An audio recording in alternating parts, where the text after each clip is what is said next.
Hello and welcome to WGTC Radio, the official podcast of entertainment website We Got This Covered.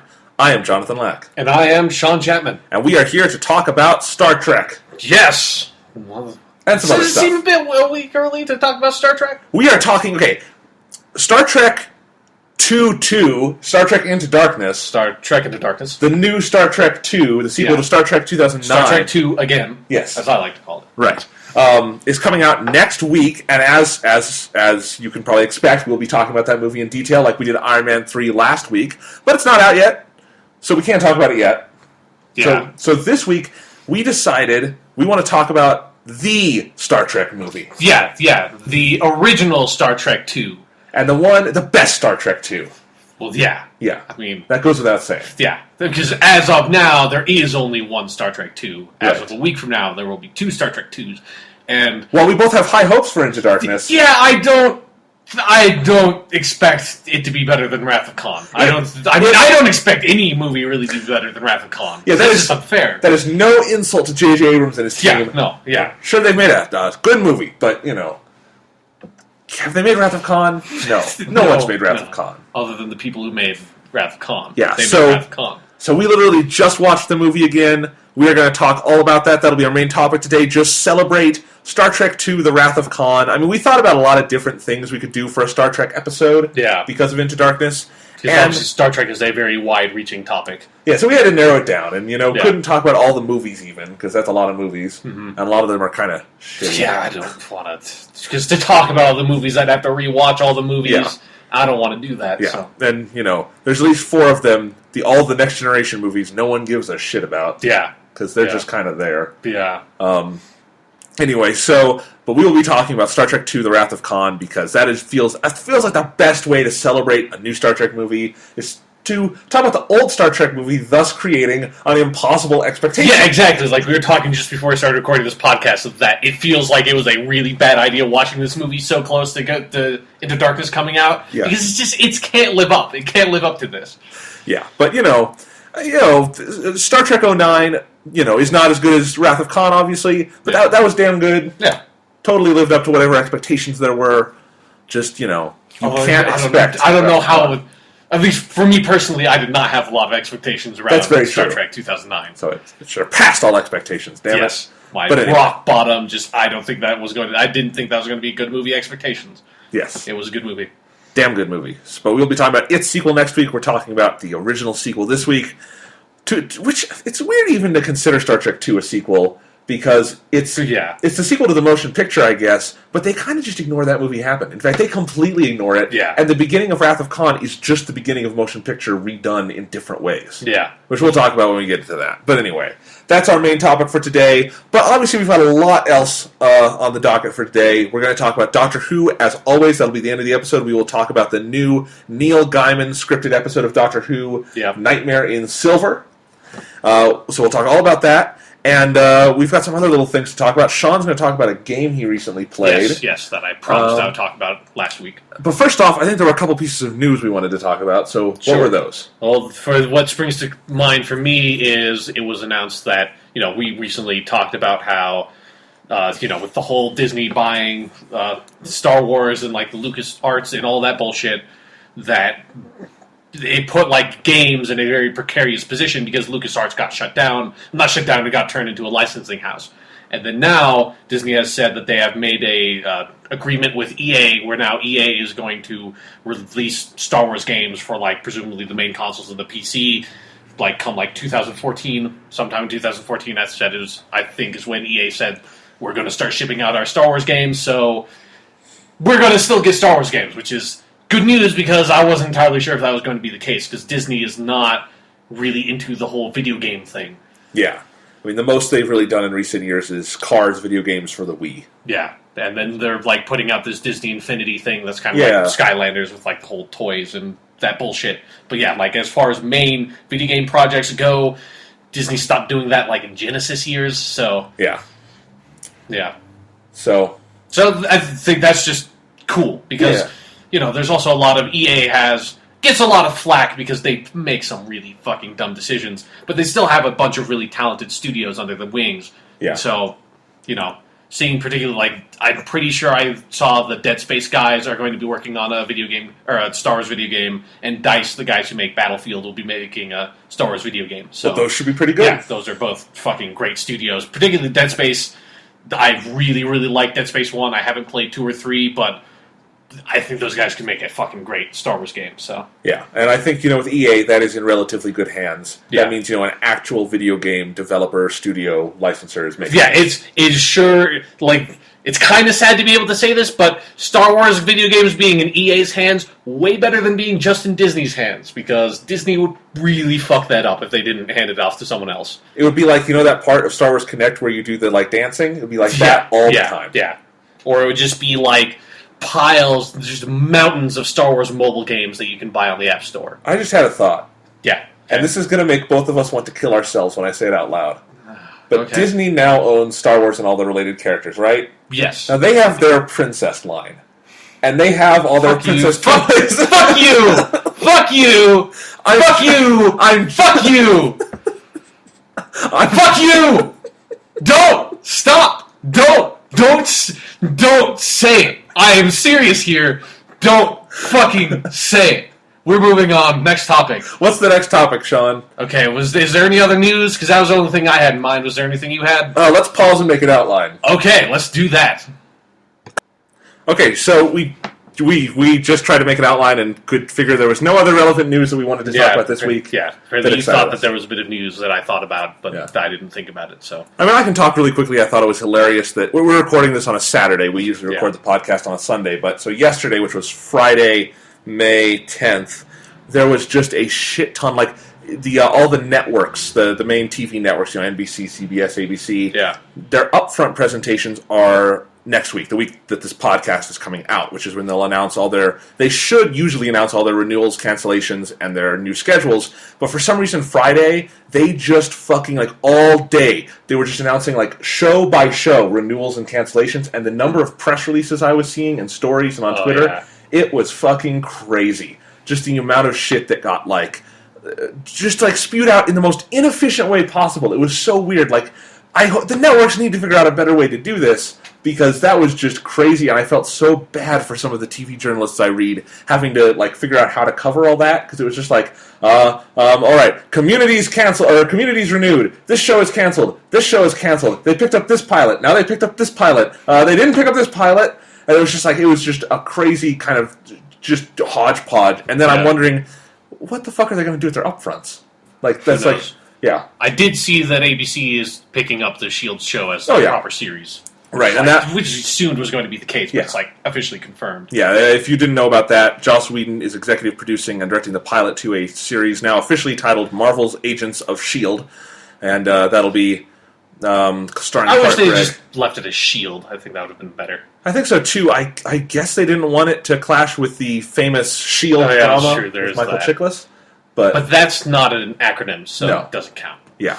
So anyway, but yeah, Marvel's Agents of S.H.I.E.L.D. will be on in the fall. That'll be an interesting one to check in on. I'm curious to see if that's going to feel like a Joss Whedon show or feel like a Marvel show. Yeah, and what would a Marvel show even feel like? Because I have a live action Marvel show, I have no fucking clue. Yeah, or if it'll just be a generic kind of procedural drama. Yeah, that's my greatest fear for that. Is it's we don't have the budget to really do any sort of superhero type stuff. Yeah. So here's CSI Marvel. Right. To be fair, the people who are running it, I have some hope for it. It's Joss Whedon's brother, Jed, I think, and his wife, Marissa Takakaronen. I don't know how it's said. Yeah. But they were the best writers on Dollhouse. When they wrote episodes on Dollhouse, Joss Whedon's most recent TV series, those were the best episodes of that entire series. And they also co-wrote Dr. Horrible. So I know they've done some really good work in the past. So it'll definitely be a show made in the Joss Whedon wheelhouse, which is promising. Yeah. He's made some good TV. Yeah, he has. And he made Dollhouse. Yeah, which, not necessarily bad TV, but not good TV. I would never call that good TV. Certainly not consistently. Yeah.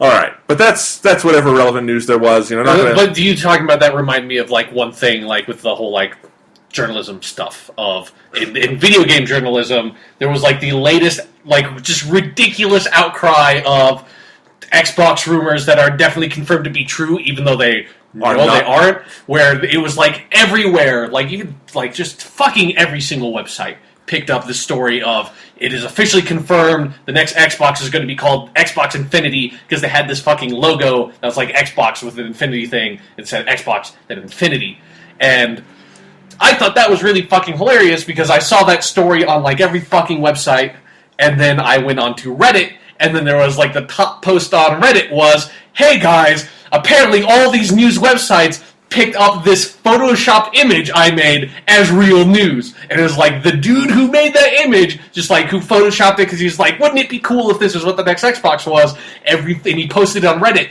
all his fucking news sites just like found that and were like, it's an Xbox Infinity. So that is how reliable the internet is for news, and that is not like that is like how that always happens. But I thought it was so hilarious where it was literally an hour after I saw the stories, I saw the bullshit where the story came from. And usually you don't get the turnaround that fast. Usually it takes like a day for you to be like, oh, this is this unconfirmed rumor that someone just made as like random speculation on a blog post that everyone took as like actual news on the Justice League movie or something. That's where all that shit comes from. It's so funny because I feel like we're hitting a point of saturation where the majority of news, entertainment, or gaming sites put out there is bullshit. It's not news. Yeah, definitely, because it's like, I would definitely say the majority, because there are so many articles that are like a paragraph long that are just, we saw this random speculation, we are going to present it as actual evidence, and then just people will post that on the website and then kick it out there and just do that with like a dozen different things every single day. And what they're hoping for, if you've never run a website before, is they're hoping they'll get backlinked. Yeah. And everyone will cite them and source them, and then they'll get a bunch of hits. And it doesn't, because there's no accountability anymore, and there's no legal ramifications of doing that, it's just, fuck it. We can say literally whatever we want, and as long as we get hits, we did our job. Yeah. And it's turning the internet into a fucking cesspit, and it's Yeah. really goddamn annoying, because it's just like every time I go on a website, it's like, half this shit is bullshit. Like, what are you people doing? Yeah. How do you have jobs that are this? How are you getting paid money to post random shit other people make up as facts on your website? I don't know. We will know in 1 week what all the truth is. Yeah, exactly. Xbox. That's the most frustrating thing about the Xbox shit, is that we're so close to the actual announcement. Stop the random speculation. We're going to know in a fucking week. Yeah. And I'm also realizing we are going to need to do like 3 separate podcasts that week. Oh, fuck, that is the week. That is the week of Star Trek Into Darkness, the Doctor Who finale, and the Xbox announcement. Yeah, so we'll talk about that at the end of the episode. Yeah. Anyway, all right. So Sean, you recently got a video game that you would like to talk about, and it's new. We are talking about a new video game, not one that came out years ago. Well, first, because this is going to be more in depth than my other one, I have 2 video games to talk about. Oh, okay. So first, I'm going to talk about an old video game. Not that old. It's like a year old. Yeah. I'm going to because we both have PlayStation Plus. And this most recent update of PlayStation Plus is for the game that I've always been really interested in, but I haven't picked it up. A game called Sleeping Dogs, which is sort of like GTA in Hong Kong with like kung fu and shit. It's awesome. Yeah, and if you ever want evidence of why you should get PlayStation Plus if you're a PlayStation owner, I think them putting out a less than a year old full price game for free is pretty incredible, because that's one of the best deals they've had in my time with PlayStation Plus. Yeah, no, and it's a really, really, really good game. I'm not super. I mean, I'm kind of deep into it. I played a lot of it because it's really addicting, but I'm not like really, really far into it. I'm kind of like with the story. I'm getting to a point where the story is getting really interesting because the setup is you are a Hong Kong like police detective, or you're a Chinese guy who grew up in Hong Kong but then moved to America because of like family stuff, and then he became a police officer in San Francisco, and now he's coming back to Hong Kong as like infiltrating the triad as an undercover cop. And so like that whole story,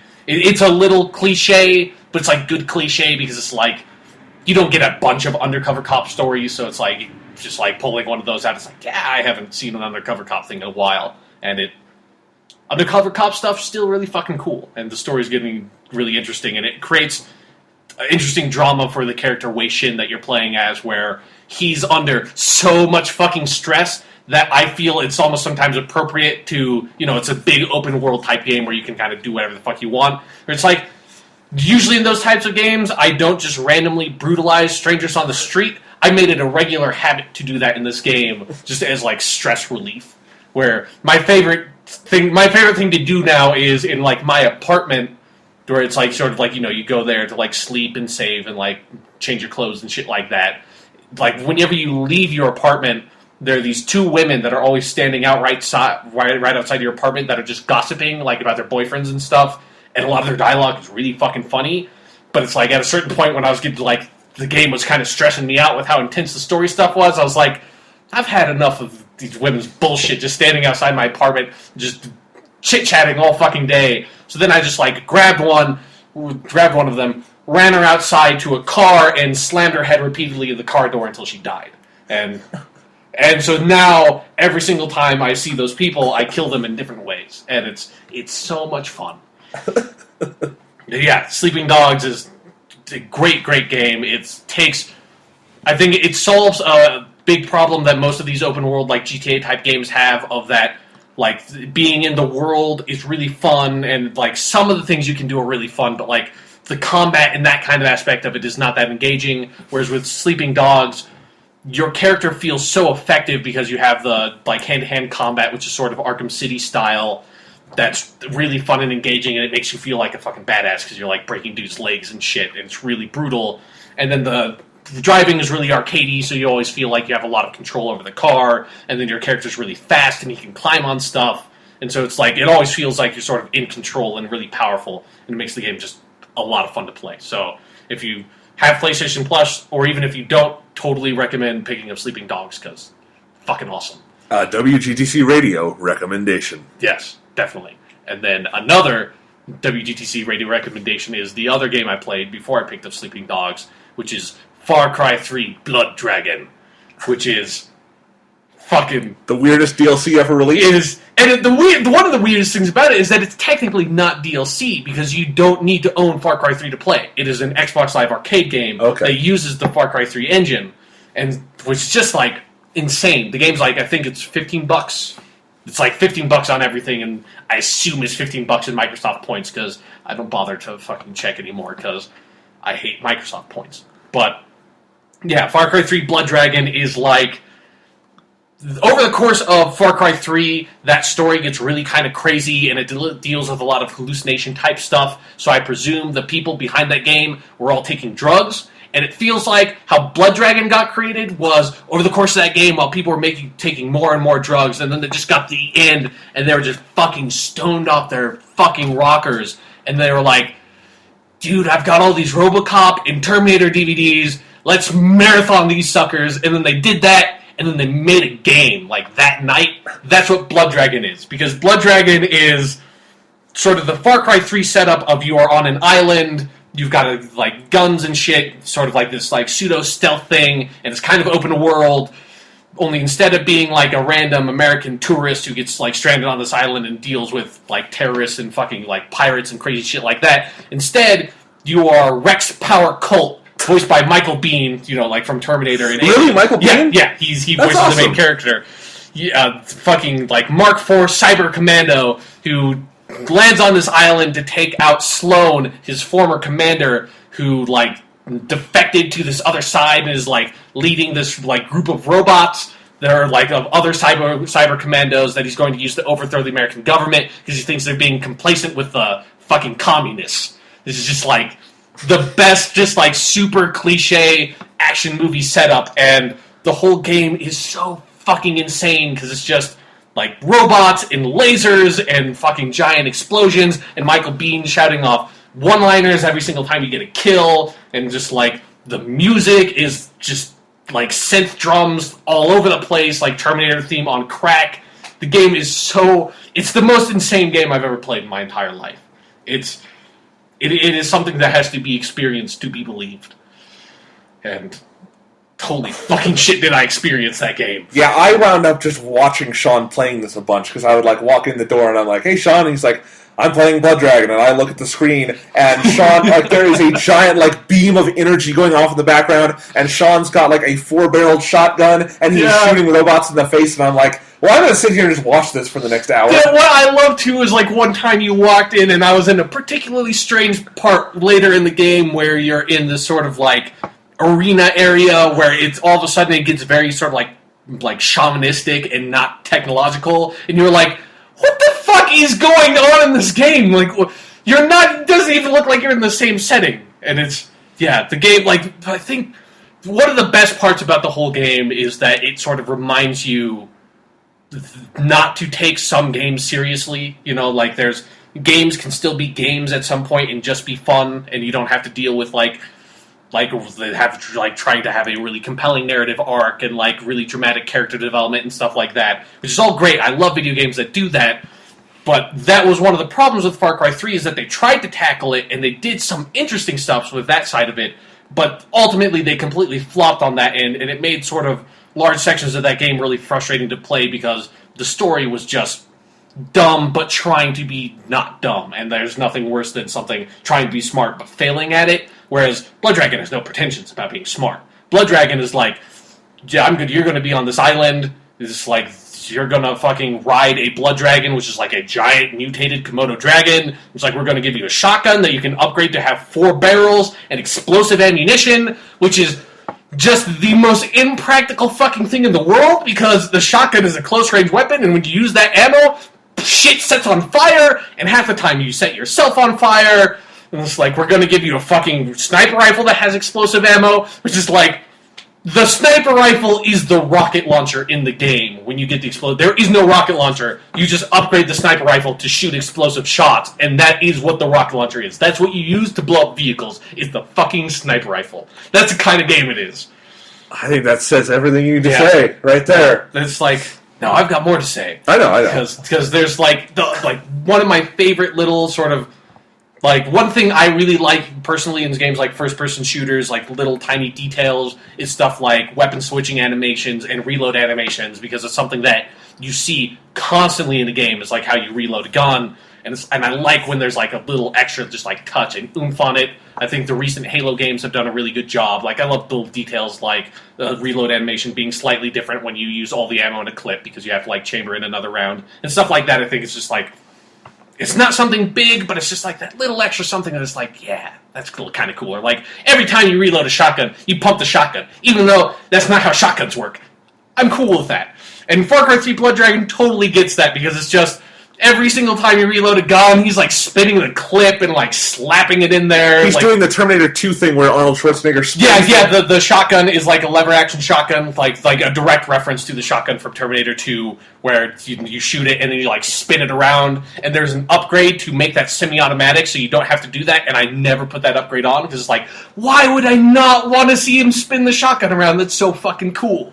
Like the only person who would do that is if Arnold Schwarzenegger were playing this game and having PTSD from when he did that on set and broke his fingers. Yeah. There's just lots of like great little references, like your pistol. This is one thing I love, is that the pistol you have is just the pistol from RoboCop. And if you've seen RoboCop, you know the pistol from RoboCop is fucking cool as shit. And they're just like, fuck it, we're just going to put it in the game. Like, they even call it like the AJM something, which that's like the initials of Murphy, the dude like who becomes RoboCop in RoboCop.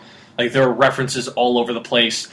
The game is fucking funny as shit. And they, like, the only thing that's kind of frustrated me about the game is sometimes the humor's a little uneven. Like, there's a bunch of, like, the loading screens have a bunch of dumb little jokes on them that feel really out of place.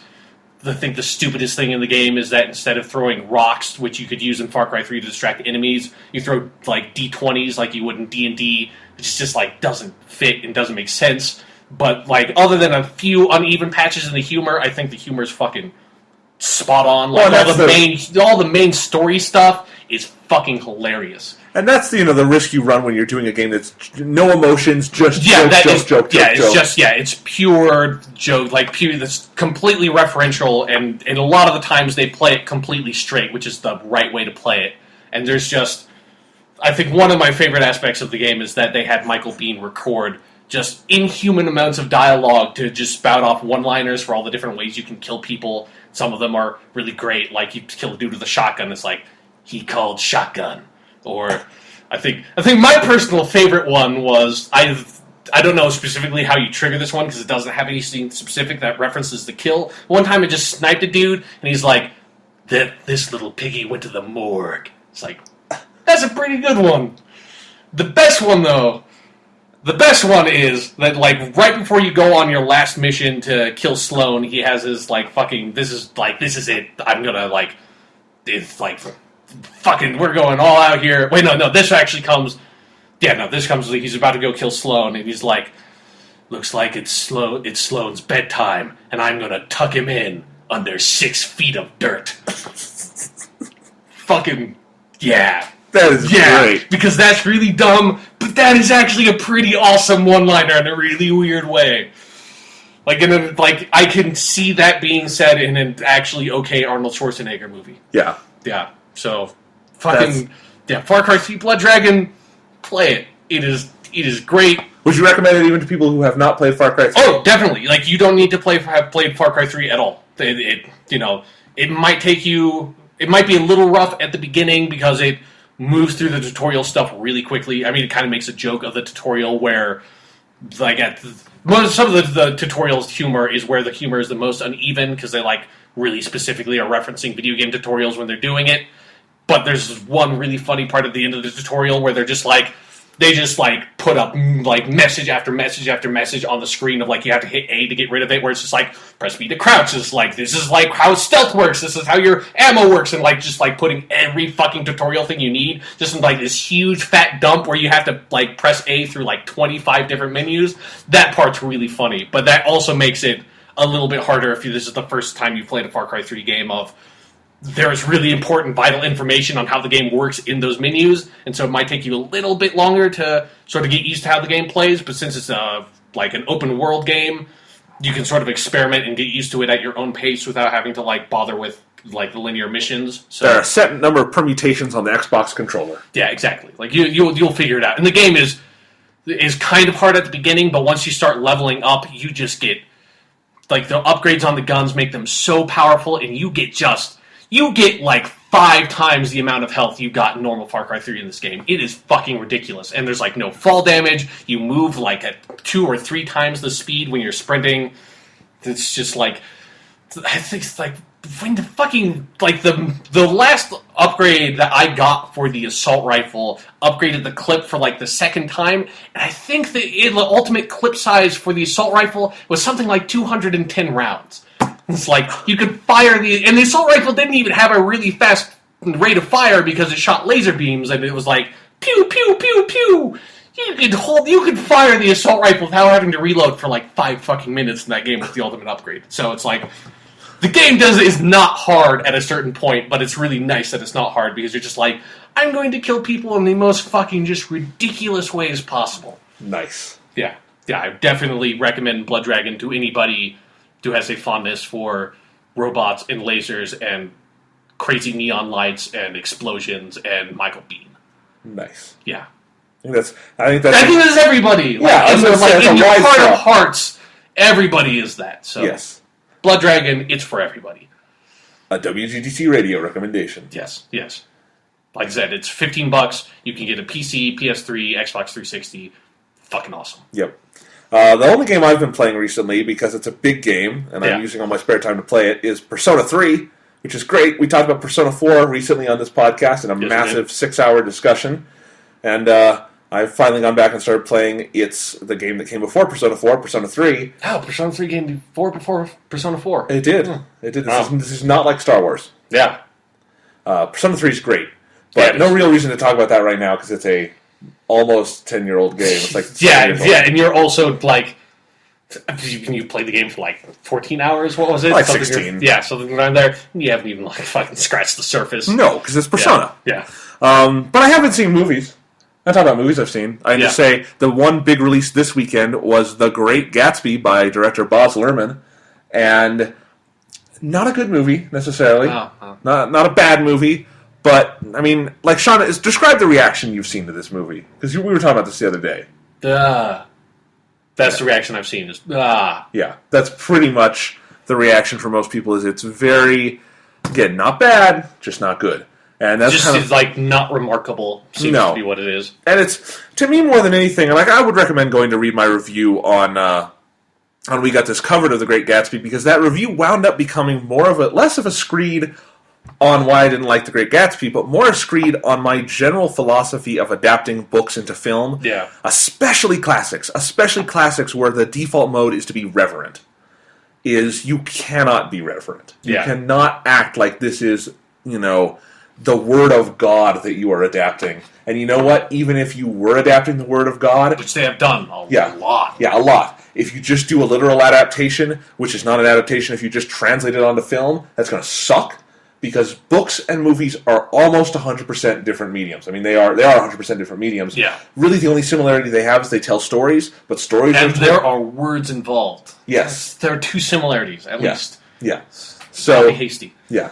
But, it's just they are such different mediums, and I think, I've read a lot of critical reaction to this movie over the weekend, because the movie's a huge fucking hit. It's going to make almost 60. I didn't realize that. Yeah, it made $20 million on Friday. Way overperformed. Will probably end up with $50 to $60 million for the weekend, which for a movie of its size is like Warner wasn't even probably hoping for that. Yeah, that's huge for them. Still will not beat Iron Man 3 this weekend in all likelihood. Yeah, but let's not be crazy. Yeah, the Great Gatsby movie would never beat an Iron Man movie. No, not in a blue moon. No, but anyway, the movie's a big hit. But what I've seen from critics is that. A lot of them are saying, oh, it's just style over substance. Oh, Baz Luhrmann doesn't get it. He's got all this rap music and shit. And I think people are really taking this movie just on the surface in ways that I think are really weird, because the thing about this movie that's so frustrating to me is that it's trying to be 7 different versions of The Great Gatsby at once. It is trying to be a modern... sort of trying to sort of view the story through a modern lens. It's trying to be just a very literal word-for-word adaptation of the book. It's trying to be an homage to the book, where we literally see the character writing the book, The Great Gatsby. And it's trying to be, it's just trying to be all sorts of things. There's another couple that I listed in my review of it's trying to be like a big sweeping romantic teenage love story, a la Baz Luhrmann's Romeo plus Juliet. That's what The Great Gatsby is, right? Yeah, and we'll talk about that in a second, because that's another just weird thing the movie does. But, basically what I see in the movie is that there's one interpretation there that I find compelling. And that is, when they are doing this, when they're telling the story primarily through visuals, and the visuals in the movie are very impressive, it's got very good 3D even. It was shot in 3D, and it feels like that's very necessary to how you view the movie. And when it's visuals and it's the music, which is produced by Jay-Z, but does incorporate a huge amount of period music. It's got some good jazz. Like, Gatsby's introduction to the film is George Gershwin music. So that works really well, and that feels like what Fitzgerald, that feels like the time, but through sort of modern media lenses. And I think that's interesting, because if I want to just go see the story of Gatsby, I can read the book. Yeah. I have it loaded on my fucking iPhone. It is so easy to read the book, and it's a short book. You can read it in the amount of time it would take you to watch this 2.5-hour movie. Not that, but close. It's not a long book. And so that's sort of my general philosophy on all of this. Whenever there's a movie, is I can go read the book, give me something different. And those scenes, like the party scenes and some of the scenes between Gatsby and Daisy, where it's just visuals, it's just music, and it's really compelling in that way, where it's telling you the story in different ways than Fitzgerald did, that's compelling. And I don't think it works 100%, but I would be much more interested in watching that movie than what we got, because mostly those are just surface elements, and what's underneath the surface of this movie is it's just the book. Most of the movie is Tobey Maguire narrating sentences from the book, which totally kills any of the visuals, because while the visuals are really neat cinematic recreations of what Fitzgerald described, when you just have the main character reading those descriptions over them, they suddenly don't seem as cool. Yeah. And it's that basic idea of, film language and book language are different, but this movie tries to do both, and it fails utterly when it does that. And half the dialogue is Fitzgerald dialogue, but that means half the other dialogue is not, and so it's really clunky in that way. And it also means that none of the actors are giving very good performances, because the cadences of book dialogue are completely different than the rhythms of film dialogue. Yeah. And Baz Luhrmann is filming this as a movie with, hyper editing, where we're cutting every second, and no one can deliver that kind of dialogue with that. So everything falls apart in that way. And then I think one of the biggest problems that also I'm not seeing a lot of people talk about is that it completely misinterprets the point of the Gatsby-Daisy relationship, where it is, for the most part, the same thing as you saw in Baz Luhrmann's Romeo plus Juliet or Baz Luhrmann's Moulin Rouge, where his idea of love is people spinning in circles while the camera spins around them and pop music is playing.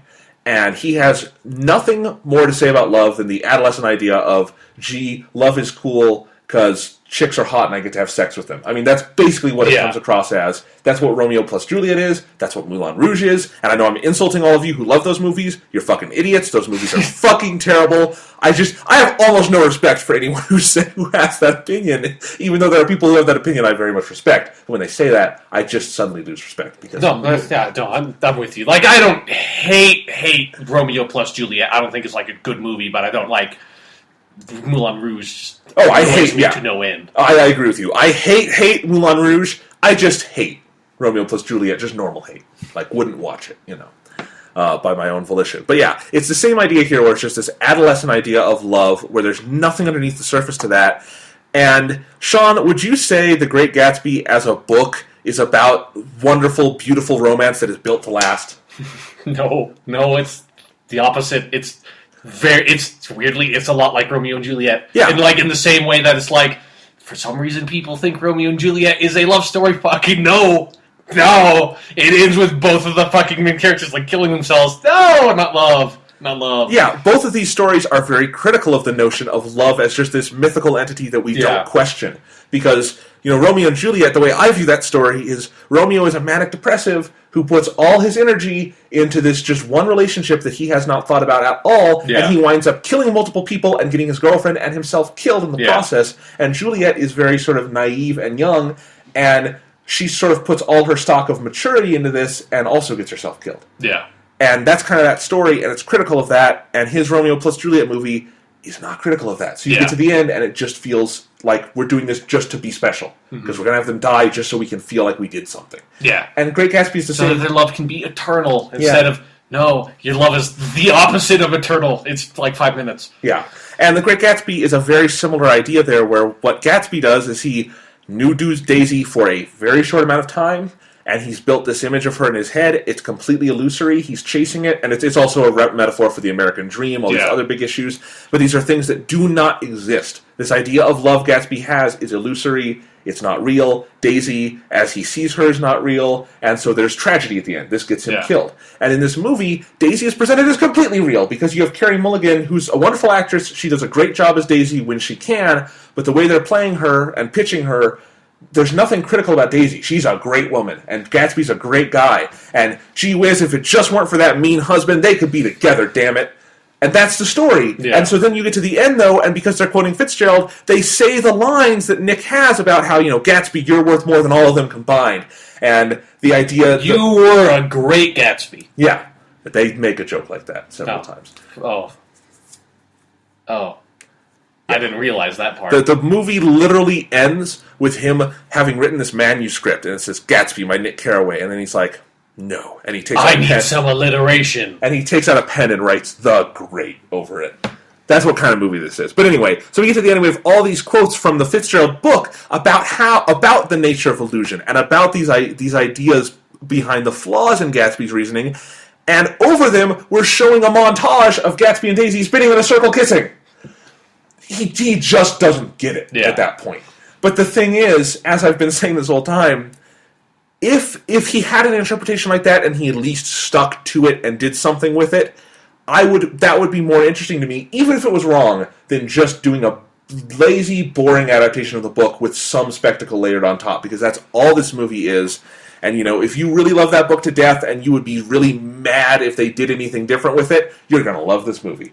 And that's what everyone was worried about before it came out. It's like, but Baz Luhrmann is like raping the Great Gatsby, or he doesn't, blah, blah, blah. No, this is pretty much the book. It's just there's some pitch choices that they make that differ the thematic content of it, but otherwise, it's just a book. Yeah, like, it seems kind of weird to me that you would get frustrated with how someone's adapting material that's like 80 years old, that's getting to soon be 90 years old, Yes. Like, that's, at a certain point...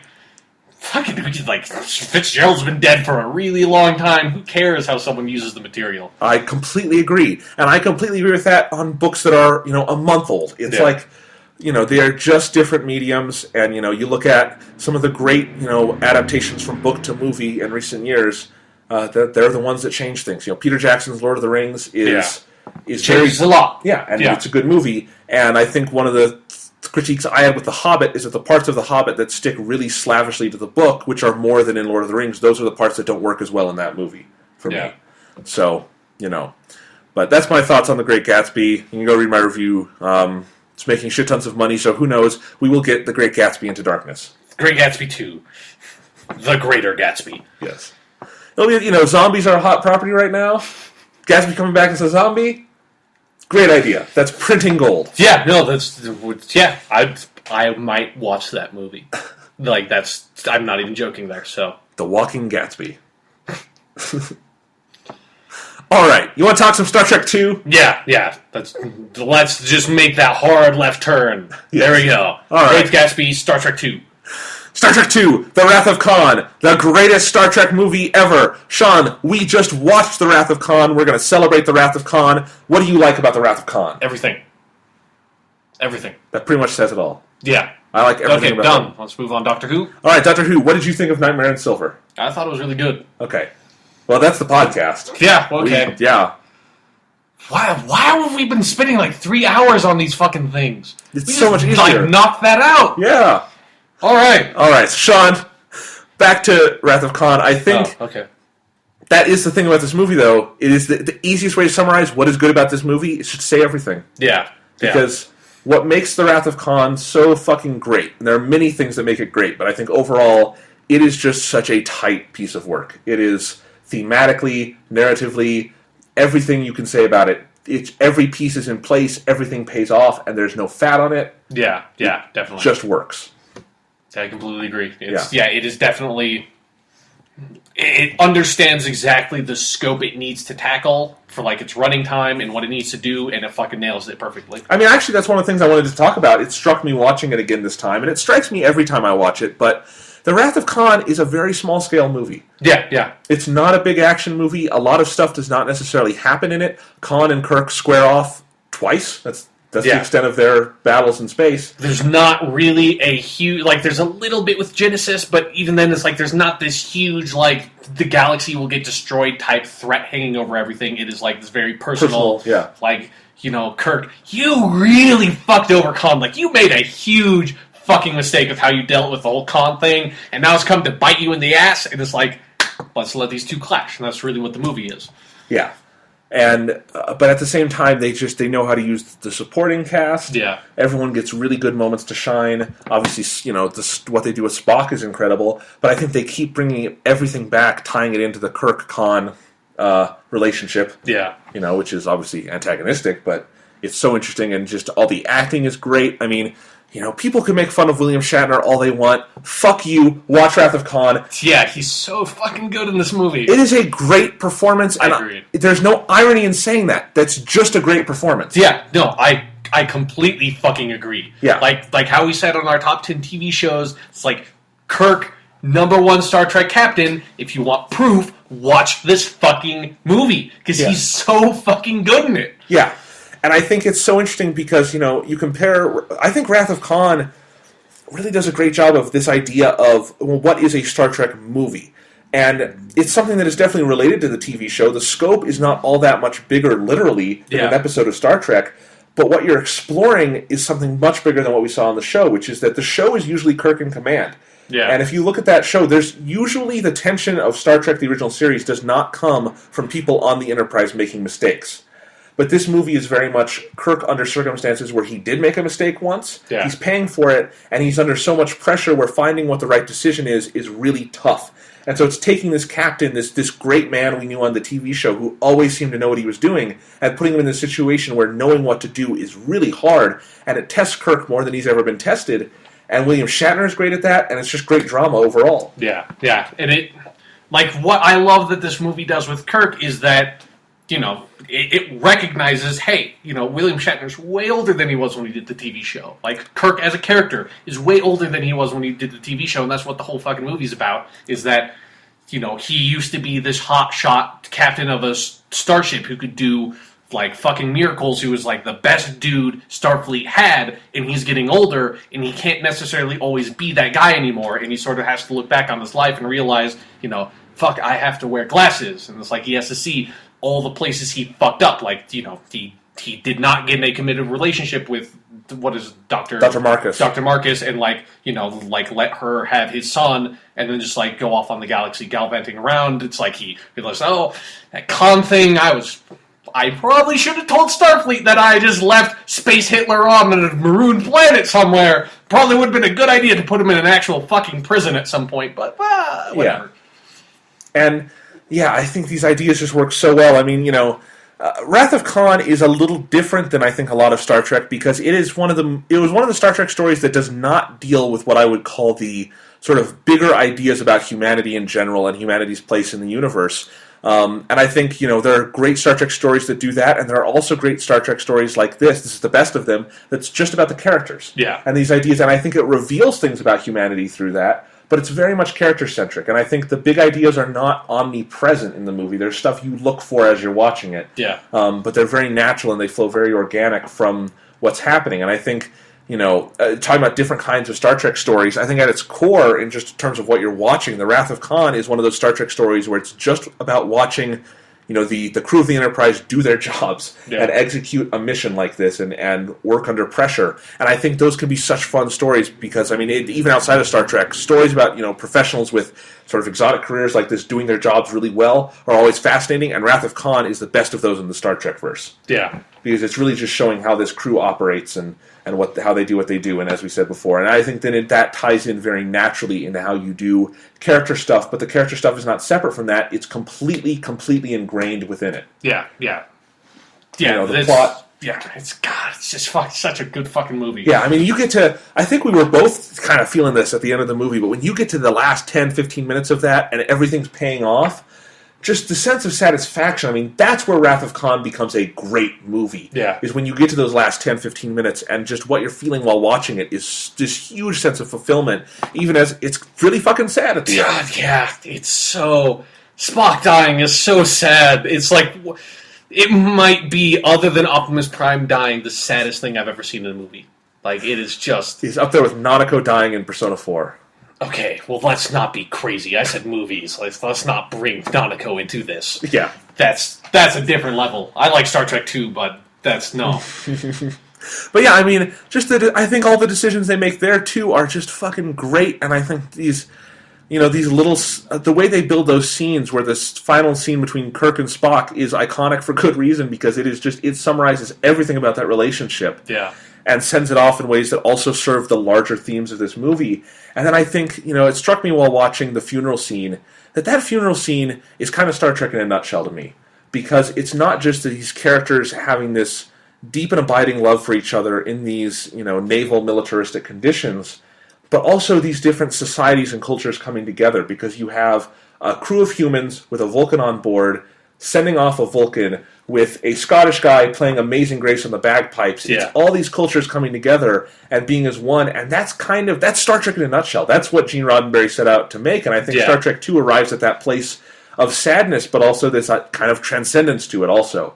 And it's a beautiful scene. And again, Shatner in that scene is fucking great. Yeah, people like to make fun of the whole, how he plays off his soul was the most human line, and how he pauses. Yeah. And it's I don't know, I can see why people make fun of that, because it is a much more natural way of delivering that line than you usually see actors do. Usually... It's not theatrical. Yeah. Well, usually when you see how you see actors perform is that they are performing, and you don't, and especially in really sad stuff like this, you don't have people grieve and react the way they grieve in real life, because that's not sort of sexy or attractive, and that's usually played off in movies. You have the sexy one tear cry.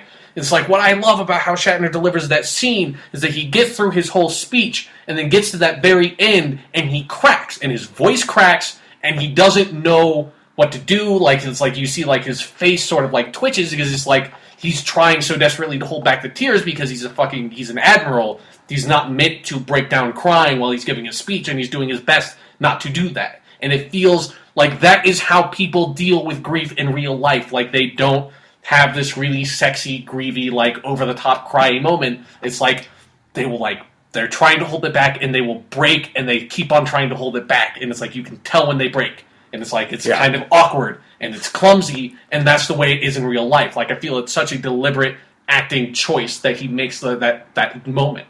It's phenomenal, and that is such a controlled piece of acting. And I think you see that control not just in him throughout this movie, but in what Leonard Nimoy does, in what DeForest Kelley does, obviously in what Ricardo Montalban does. We'll get to that in a minute, but the acting in this movie is just fantastic across the board. And I think, sticking with the ending for a little bit, I also think, this idea of dealing with grief and loss, and Kirk coming to this point in his life where this is something he's going to have to confront more and more, because at that age, obviously being a component of this, it plays in so well to those themes, but then they're able to really contrast it with this idea of new life and the Genesis device and the creation of this new planet, and that this is another scene that the whole ending just feels like Star Trek personified to me, because this idea of they encounter this incredible tragedy and hardship, but in the midst of it, this beautiful new planet is created. They have seen something no one has ever seen before. Yeah. That's the beauty that Star Trek always sees in star travel. That romanticism is there, but I think in Wrath of Khan, that romanticism really is not taken for granted. I think that romanticism feels so earned, and it feels so undercut by these other emotions that are going on, that really it hits you what the day-to-day lives of these people are like, and what they've built to over the course of their careers. It's so great. It works on so many fucking levels. Yeah. I mean, that's why we say, we feel bad about watching this right before Star Trek Into Darkness, because even if that's a really damn good movie, I just don't see how it can be to Star Trek, what this is. Yeah, and even just and this is one of the things I love about Star Trek 2 is you cannot give a shit about Star Trek. Yeah. Like, the first time I watched Star Trek 2, I liked Star Trek. I was certainly aware of Star Trek because my mom was really into Star Trek, and that's, I kind of got into it from that side. It's like the first time I really watched Star Trek 2, I wasn't super into Star Trek, and I was like, this is such a good fucking movie. It doesn't matter. Like, it doesn't have to be tied to Star Trek at all. Like, obviously, if you do have those connections to Star Trek, there will be certain things that are a lot more effective on you, particularly Spock dying, I think. That doesn't necessarily feel as powerful if you don't have that connection to that character. It's still a powerful scene because he's so well developed. Leonard Nimoy has that character. It's so down to a T through the course of the movie that it's like you feel so much affection for him just built up through the movie. But yeah, you don't need to be into Star Trek to watch this movie at all. Like, this is one of the few examples of something like that where you have like this dedicated series of whatever it is. And it's like, you don't need to have any relationship to that whatsoever. You can jump right into the fucking movie. Well, something Wrath of Khan does so well, where all the character relationships that you need to know are sketched very, very clearly over the course of the film. Like, the first time you have a scene with Kirk, Spock, and McCoy, if you've never seen Star Trek, you understand what that relationship is. Yeah. And that these people love each other, but sometimes they can be very antagonistic towards each other because and just a little bit racist. Because they approach the world from different viewpoints. Yeah. But that's also what makes them a valuable team. Mm-hmm. And I think you see that throughout. And, the first time you see Scotty, you understand how competent he is, how sort of charming he is. Same with Sulu, and I think, Uhura, even though it's one of the first things we see with Uhura, I love this little detail of Kirk just hands her the book he's carrying. Yeah. Like, there are a bunch of cadets, and he hands it to the lieutenant he's been serving with for, 20 years. Yeah. But oh well. That's besides the point. But yeah, I think it outlines all this so well in ways that operate not just for newcomers, but also I think, it's nice to get these refreshers if you are a Star Trek fan and see how they're contextualizing it for this particular story. Yeah, because the movie does such a good job of not assuming you have any sort of prior relationship with the series, and that's one of the things that makes it so tight, is that it develops everything it needs within the movie. Yeah. It does not rely on prior knowledge of anything. You don't even need to, the first time I saw this movie, I don't think I'd seen Space Seed. I didn't know who the fuck Khan was. Yeah, we should mention that really quick. That, that's a really impressive thing, is that this is a direct sequel, as direct a sequel as you're going to get to an episode. Yeah. And I think, they did this again with Star Trek First Contact, which is the best of the Next Generation movies. Yeah. And that one, nowhere near on par with this. I think it's an okay movie, but not great. But First Contact is a sequel to Best of Both Worlds, where Picard was turned into a Borg. And that movie does some basic recap, shows you that happened to him, but I don't think it does a very good job of informing what that did to the series and what that did to Picard in that episode. And honestly, Best of Both Worlds is the best Next Generation movie there is. It just happened to have aired on TV. And this is very different, where they use Space Seed as a launching pad, but all the emotional things that come out of it are not from Space Seed. Just plot stuff. And Space Seed's a great episode. But, you can't just pretend that the emotions of that are going to inform the emotions of the movie because you hope people saw it. Yeah, and so much time has passed, like from when the movie's set to when and just when those things were actually made. It's it's really nice that Khan is so different when you meet him than he was in Space Seed. Yeah. Because he's been marooned on that planet for 15 years. He's deranged. Yeah, and he's watched his wife die. He's read Moby Dick probably a million fucking times at this point. I love that all the books on his shelf, when Chekhov goes to sea and sees the Botany Bay thing, they're all about revenge. Yeah. And they're all he just, for some reason, the Botany Bay had classic books on revenge. Well, yeah. What else would Space Hitler have? Good point. He'd probably have Mein Kampf. Yep. But anyway, yeah. I mean, so many great details like that. And Khan, this is as good a time as any to talk about Khan.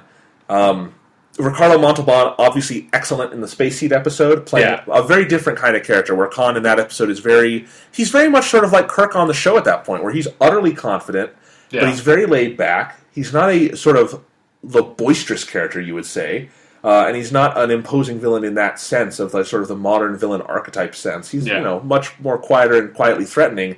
And in this movie, I think a lot of that still shines through, but it's with age layered on top of it and this derangement layered on top of it. And this just pure raging obsession. Yes.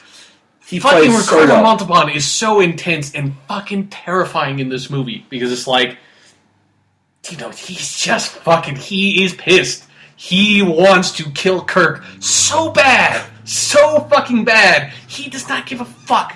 Ricardo Montalban, this is the epitome of a performance of, I want to kill you, and I don't give a fuck. And that's that is his entire performance, and it's fucking amazing. Yeah, we talk about great performances. This is just fantastic, where I'm usually chuckling when I'm watching Wrath of Khan and the Khan scenes, not because I think what he's doing is funny or ironic in that sense. It's just because he is so good, I can't believe what I'm watching. Yeah. He's kind of terrifying, no matter how many times you see the movie. Yeah. But his first scene, where it's Chekhov and the captain of the Reliant, and he's just giving them this speech about what he's going to do, and he's asking the questions, and then he starts talking about the little bugs he's got. Oh my god. Yeah. Fucking great. Yeah. It tells you everything you need to know about that character right there. Yeah, that whole scene, this is kind of a weird connection, but that, whole sequence kind of reminded me of Bane from Dark Knight Rises, of, especially the whole part where he, picks up Chekhov and, lifts him, 5 feet off the ground. It reminded me a lot of the scene in Dark Knight Rises where Bane is, talking to, that one dude and, just puts his hand on his shoulder. Do you feel you're in control? Yeah. It's, very much this, just so relaxed, just, I could fucking... You have no power over me, right? Because I could fuck you up. Well, I honestly think, we've talked a lot lately about how Christopher Nolan and The Dark Knight have completely redefined how blockbusters treat villains now, where the villain is not an afterthought anymore. He's usually there's that new model. The main focus. You can see in all the Star Trek Into Darkness advertising is all about Benedict Cumberbatch and his character. Right. It's his fucking monologue over all the goddamn trailers. Right, and Wrath of Khan is the start of that, not The Dark Knight. I really do think Wrath of Khan invented this new model of how the villain is not the main character, but such a huge, imposing figure. Yeah. And, I think... It's he's not the main character, but he's, the main draw. And he's the thing, when you come away from the movie, you remember most vividly, holy fucking shit. Holy fucking shit, Joker. And it's a model that really, really does work, even though I feel it's sometimes overused today. But it works because if you hit it, if you get it right, as I think Christopher Nolan did in both Dark Knight and Dark Knight Rises, and hopefully, with Benedict Cumberbatch and Into Darkness, if you get it right, what you get is a much deeper connection to the hero, because you're feeling the same fear and immediacy that the character is feeling, and it sticks with you, just as at the end of this movie, Khan is sticking with Kirk. Kirk's not over this trauma, we assume. Yeah. But he's on to the next phase of his life, but, you exit the theater the same way, where, Ricardo Montalban's performance is not gone. It sticks with you. Yeah. God, it sticks with you. Yeah. Jesus. Just that fantastic, fantastic scene in the middle where the Khan comes from. What's most amazing to me about that scene is not the big outburst of Khan. Yeah, but it's how Khan pushes Kirk to that moment so precisely. What he's saying is so calculated. And it's that's the epitome of his, I don't give a fuck. Yeah, I will. Yeah, and it's I love that point. He's not even trying to kill him anymore. He's he says he's done far worse than kill him. He's hurt him. Yeah. It's fucking Jesus, Khan. Yeah. Jesus. And so, that's why this interplay between William Shatner and Ricardo Montalban, who never met during the filming of this episode. Yeah, it's so, because they, that is they have like that conversation, and then they have like the conversation earlier over like their like first time they encounter each other in the ships. Yeah. It's like that's really their only direct interaction. Yeah, and even then, Ricardo Montalban, I've seen in interviews, talks about how he just had to do those lines with the script girl. Mm-hmm. Like, he never met William Shatner. That must have been the most terrified script girl ever. Oh my god. Yeah, how does she get the lines out? Yeah.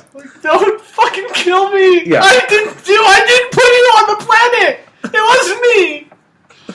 But yeah, it's like, even though that's the case, and I know that in the back of my mind when I'm watching it, that relationship they share in those moments, it's just so fascinating to watch, the choices both of them make it as actors, and I love how William Shatner so clearly sketches that idea of Khan's words hitting him to this breaking point where he's controlled, and then he just has to let this out. Yeah. He has to let out Khan. And then in the next shot, I love that Ricardo Montalban looks like he just came. Yeah, no, he's so satisfied with this. Like, it's just, God, he's so good at the movie where it's like, there's just all these points where he's like, he thinks he's just beaten Kirk. Like, there's so many points where he's like, I have him in my clutches, and then Kirk barely gets out, and then it's like, just the expression of pure fucking rage. Like, I love when they're going into, like, in the big fight scene, the Enterprise is going into that nebula, and then Khan is trying to follow him, but, like, the helmsman or whatever, like, Khan's right-hand man's like, dude, we can't go in there. I'm slowing down. This will take out our shields. When he just says, I'm slowing down, Khan just, like, shoots him the most furious fight. Like, it looks like that dude's gonna burst into fire because Khan is so angry. Just yes. Like, you fucking know. Yeah. No, you're not. We're fucking Kirk's on that ship. God damn it. And man, it just works so well. And I think, one of the big themes of this movie that they play throughout is the idea of the Kobayashi Maru as a stand-in for this notion of the impossible scenario. And Kirk's belief that he will never encounter one. Yeah. He's too good for that. He will be able to push through any scenario like that. And you have to have someone as good as Ricardo Montalban and as committed to that character and a character that well written to create this idea of the impossible scenario. Yeah. Where it's that because Khan literally cannot be defeated. Yeah. He is so intent on his revenge. He cares so little about his own well-being throughout all this that, at the end he's willing to detonate the Genesis device, and there's nothing they can do about it. And the only way to fix that scenario is for Spock to die. And it's so interesting because that's a choice that happens outside of Kirk's decision-making. Yeah. Which also I think speaks to, as this whole movie does, the importance of the crew and the idea that, Kirk does not operate alone, but having this team is what makes him great. I think those are not overt ideas in the movie, and as they are in some of the other films, but they're very important here to the subtext. Yeah. So, but also, like, with Khan, I think this is, like, something that particularly struck me on this viewing, that, like, the whole thing with him never, like, encountering Kirk, like, face-to-face and, like, in person or anything. I love what that does for Khan as a character of, like, dealing with his obsession, where it's, like, this kind of occurs to me with, like, talking about the Great Gatsby, of, like, he has made this monolith out of Kirk, of, like, obviously Kirk is not this genius, like, undefeatable, like, fucking demon that Khan sort of has in his head, like Moby Dick style of, like, it's the white whale, and the way he's, like, the obsession always seems so out of reach, and Kirk is so far away, and Khan does not realize he's so far away, and they, like, never meet face to face. And the, like, scene where he's setting off the Genesis device, and he's looking at, like, out the viewport, and he sees the Enterprise flying away, and he's like, you cannot get away, but you see how far the Enterprise is, and it's like, it's so distant, and such, like, a small speck that's just, like, makes you realize Khan's like you are reaching for something that is just so far away from you, that is not there, that you can't get. It's like, you can't encounter this face to face because it doesn't exist. It's just like, it's such a...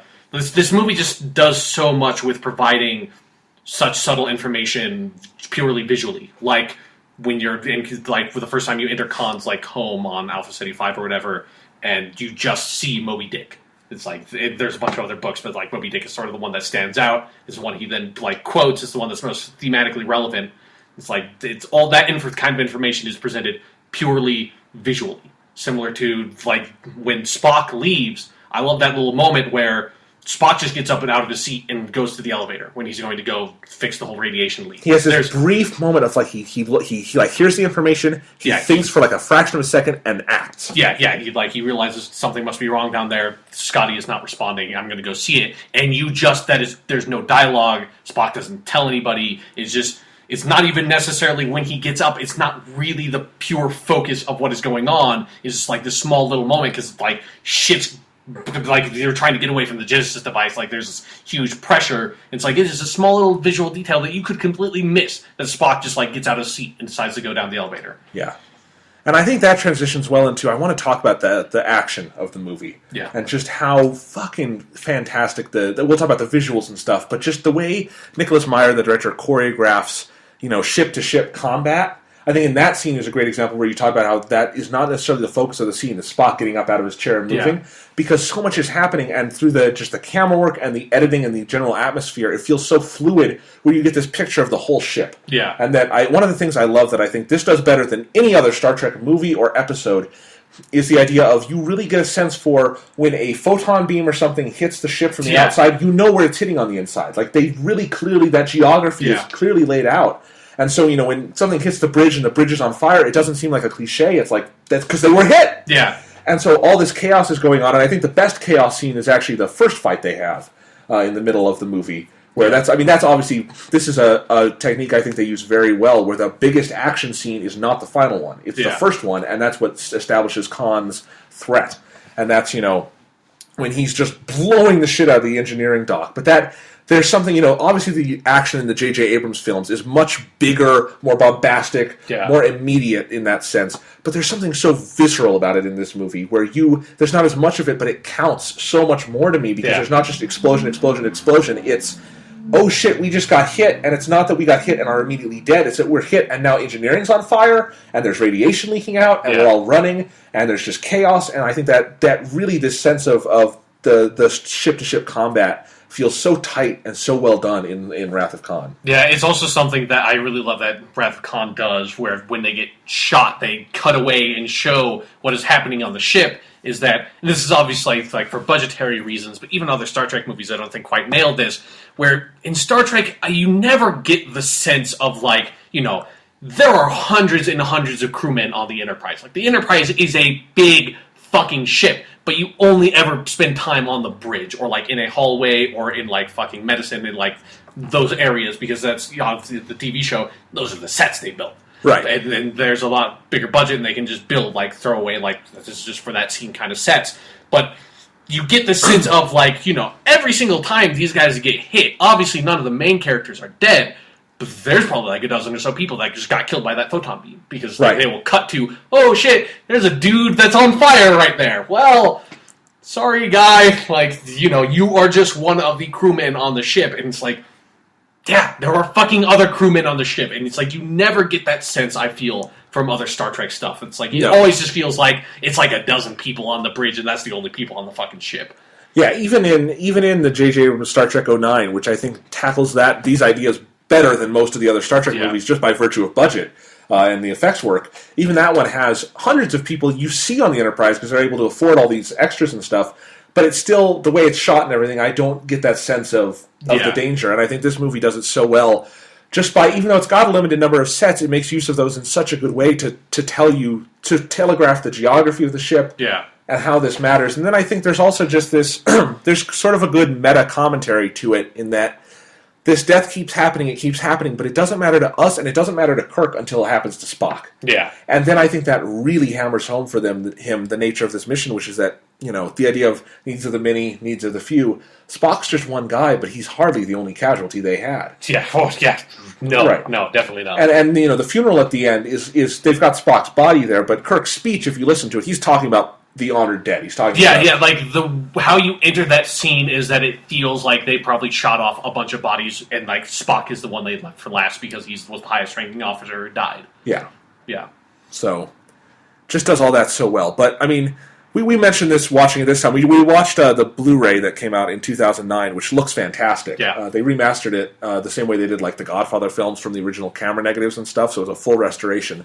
And that movie is a beautifully shot, and the visuals are great. Yeah, it looks so fucking good, and it just uses like I said, like it uses the visuals so smartly to present information just through the visuals, and that's something I love in movies because it's like you're a fucking movie. Like use that to your advantage of being able to show us something instead of having to tell us something through dialogue all the time. It's what I just said about Great Gatsby. Yeah, exactly.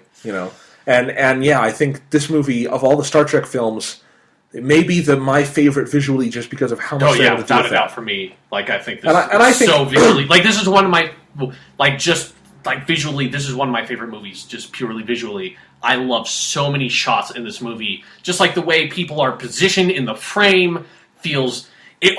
sometimes it almost feels Kubrickian to me. Like, it's like, some of those shots feel so deliberate that it's like, it feels like someone was really obsessive in how this shot was constructed. Like, this small, 5-second shot of people standing on the bridge. Everything is so intentionally placed that it's like, it looks so good. Yeah, and I think, I want to say, obviously, the first movie, the motion picture, is maligned for many good reasons. Yes, for many, many good reasons. But that movie, one thing that is impressive about the motion picture is even though it's obviously too obsessed with its own visuals, we've got the 7-minute shot of the Enterprise. That movie has incredible visuals that it looks really good. Yeah, it's got the effects they did in that movie. I don't have any idea how they were able to do that, except that they threw just record amounts of money at it at the time. But Wrath of Khan is working on a much smaller budget. They were basically ordered to just use pre-existing assets, and yet I think Nicholas Meyer is able to use all that in ways that are not as overtly visually, like look at us now, but because this movie is so precise on every level, it all functions much more naturally, and it functions much more powerfully. Yeah, I think the special effects look great, even this kind of stuff that you think would not age that well, like the effects of them transporting and stuff like that, I still think looks fucking awesome. There's not a shot in this movie that looks aged to me. Yeah, exactly. It does not feel like an old movie, other than there's I think the one that stood out most is they have the whole thing where they look at the video of Doctor. I keep on the Genesis planet, Dr. Carol Marcus. Yeah, it's her video that feels very much. It's we didn't know how monitors would look in fucking 20 years, so this is what it looks like. That's the only aspect of it that really aged, and that's completely inevitable. And that's all Star Trek. Yeah, exactly. Yeah. And I think, God, just those ship models have never looked better or been used better. Yeah, the Enterprise looks fucking awesome. And I actually, I say never. I think Nicholas Meyer directed one other Star Trek movie, The Undiscovered Country, does a lot of this too, because he's really good at directing this kind of stuff. But yeah, the Enterprise model looks great. There's just this weight to it, this tactile quality to it. Same with the Reliant, same with the outpost station that's above the planet. Yeah. All of these things just feel like they are there, and they have this weight to them, and I think that's because they are there. They're physical models, and that's model work at its best. They're fucking proper goddamn effects. Yeah. It's fucking bullshit CGI spaceships. Fuck you. We don't need CGI spaceships. We never needed CGI spaceships. The best spaceships are still fucking 2001: A Space Odyssey spaceships. God damn it. Absolutely. Because those are fucking spaceships. And, I think, J.J. Abrams' Star Trek has some of my favorite CGI effects ever in a movie. Maybe the best of the modern era for me in some ways, because while they did not use literal ship models for that movie, they clearly modeled everything they did off of Wrath of Khan and those ships and how they look. And it's particularly the Enterprise in Star Trek 09 has that same sense of weight, the way they do the paneling and everything. It looks like the model because they made it move and act like the model too, except in scenes where they wanted it to do things that a model can't do, obviously. But yeah, I think it's certainly for Wrath of Khan, because the action, it's not action in the quote unquote sense of people running around shooting, dodging, that kind of thing. It's two ships engaged in naval combat where they're trying to find each other. It's like Battleship, that's what it is. It's not big slam bang, everyone's blowing shit up. It's, if we're going to try to get a hit, they're going to try to get a hit, we got to get our shields up. And especially I think that last fight in the Nebula where only a couple shots are filed, but the tension in that scene is just off the charts because no one knows where they are, but Kirk has to take them into the Nebula because that's the only way he can fight Khan on even footing. And it's such a great... I mean, this whole idea... Star Trek 2 is where Star Trek starts taking on these ideas of naval combat really heavily. Again, and I think there's some episodes of the original series, particularly Balance of Terror, that do that fantastically, but Wrath of Khan does it best, and I think, obviously, Next Generation is highly informed by this film. Yeah, and that one thing I love about Star Trek 2 is that, it's just something that always, frustrates me about Star Trek, and, this isn't just a Star Trek thing, this is just a space, thing of... fucking why are all of our spaceships designed like they should be flying through atmosphere kind of thing? Like the Enterprise, that's not how a spaceship should fucking look like. It's like it looks like it's meant to fly on a purely two-dimensional plane with like fucking up and down and kind of thing. It's like, I love just the, he's smart, but he's not experienced. He's demonstrating two-dimensional thinking, and they're like, oh yeah, shit, let's just go above him and shoot him from above, or let's just go below and sneak around behind. Like, yeah, this is what's... yes, that's fucking, you're in space. You can make use of 3 dimensions. You can stop in midair. Like, it's not air, but like figuratively midair. You're not a plane. You're not a boat. You're more like a submarine than anything else. And that's what this combat is like. It's like a fucking submarine movie. And I love that. I love this, like, make note of the fact that you are in fucking space and this is how space works. This is like one of my pet peeves with video games. It's like, video games never get space combat right, even though we don't do space combat anymore. But even when we did, never did it right. Fucking, when you go for it in space, you keep on going until you put force that's going in the opposite direction. It's like, you can go up, you can go down, you can stop, you can stay still. That's how fucking spaceships work, and this movie fucking gets it. Yep. Gets it really well. So those are all the visual. I also think some of the matte paintings and stuff are just gorgeous. Yeah, there's like the scene with Genesis like reminded me of where they go into like the underground cave where Genesis like the experiment and it's like lush and just like really beautiful. And it reminded me of, I really love with like obviously matte paintings are still used, but they're not like prominent anymore. I love that. I love prominent matte paintings because obviously they're obviously matte paintings. Like there are some matte paintings. It's like you couldn't fucking tell because they're really well done. But even the ones that are obviously matte paintings, they bring out something that like trying to physically recreate it just does not. It isn't like an artist's interpretation of what this lush, beautiful thing would look like, and it's so much more entrancing to me than like either like digitally trying to recreate that space or just trying to create that space physically.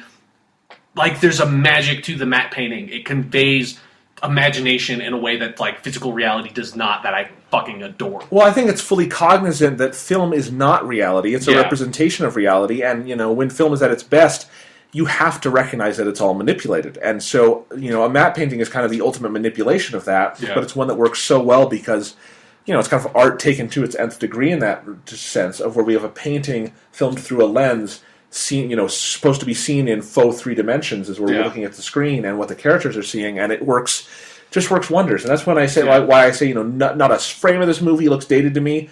I even mean that about the matte paintings. Yeah, I agree. Like it looks dated in the sense that we don't use matte paintings anymore, but it looks awesome because it's like, fucking why don't we use matte paintings like this anymore? Yeah, I mean, you think of movies that rely so heavily on CGI today to show big landscapes like that. They can maybe make something that looks nice, but they're not going to make something that creates true wonder for me. Yeah, exactly. In fact, a good example of this was, this year there was the bad Oz movie by Sam Raimi, Oz the Great and Powerful. And, that movie has just CGI everywhere, and it's terrible CGI. But I kept having to think, because it's asking you to consider The Wizard of Oz, the 1939 movie. And that movie has matte paintings everywhere, and that's one of the reasons that movie rocks. Yeah. Because those matte paintings are fucking great, and they make Oz feel so much more magical than the modern Oz, because, even though we're fully aware that, all those matte paintings, the Yellow Brick Road, all of that is just in a warehouse somewhere. Yeah. Because it's not having any pretensions about that, it can just convey so much more than the CGI that is trying way too hard. So, yeah. Fucking matte paintings, dude. They're great. Yeah. We should get a matte painting for this podcast. Sure. Hey, we got one. Yeah, it's a matte painting podcast. It's like the viewers can't see it, but there we go.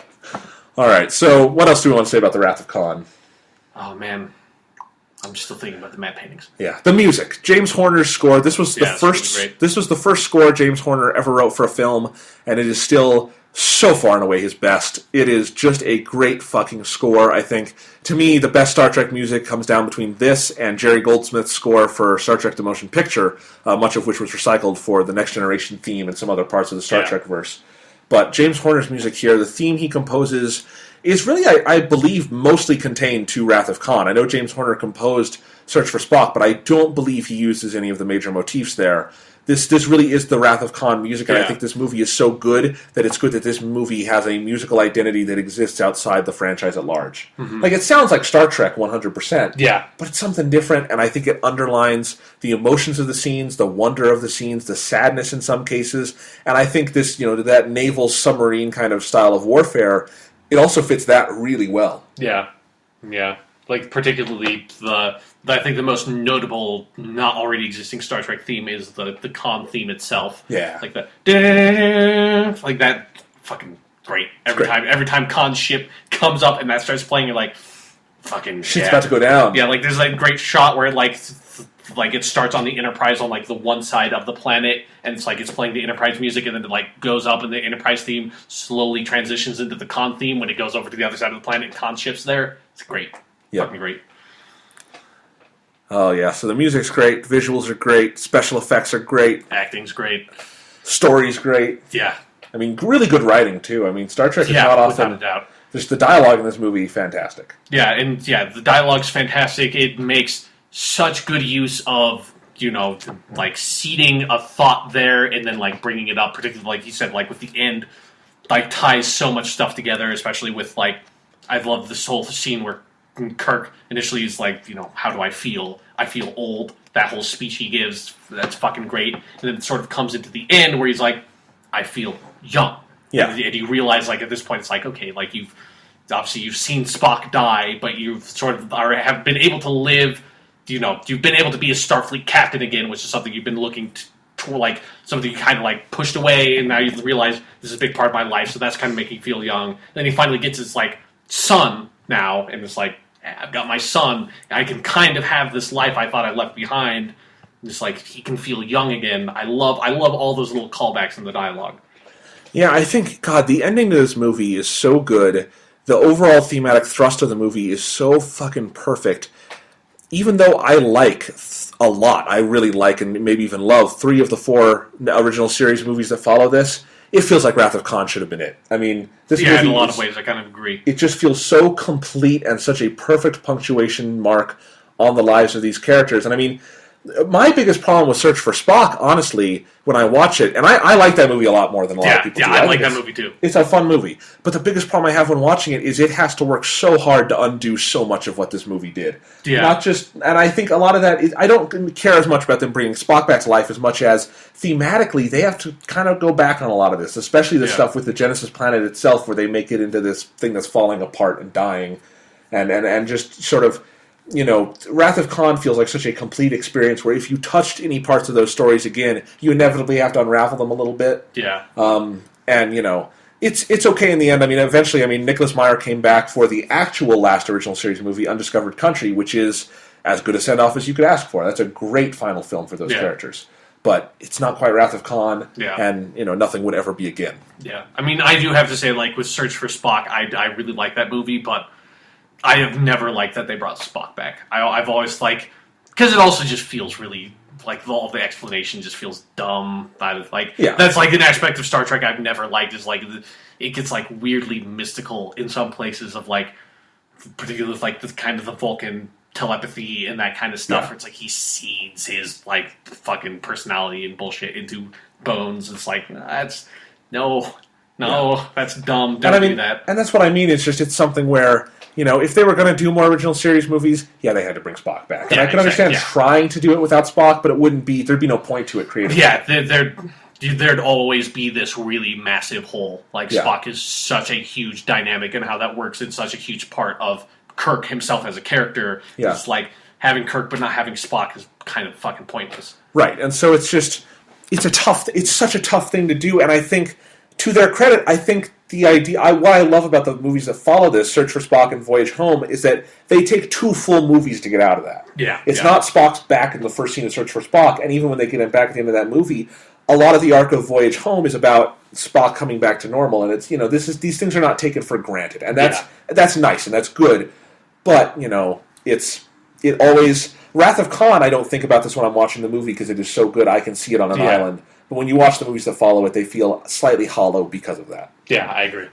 So, fucking, it's like Wrath of Khan, hard act to follow. Oh, yeah. Like, for anything.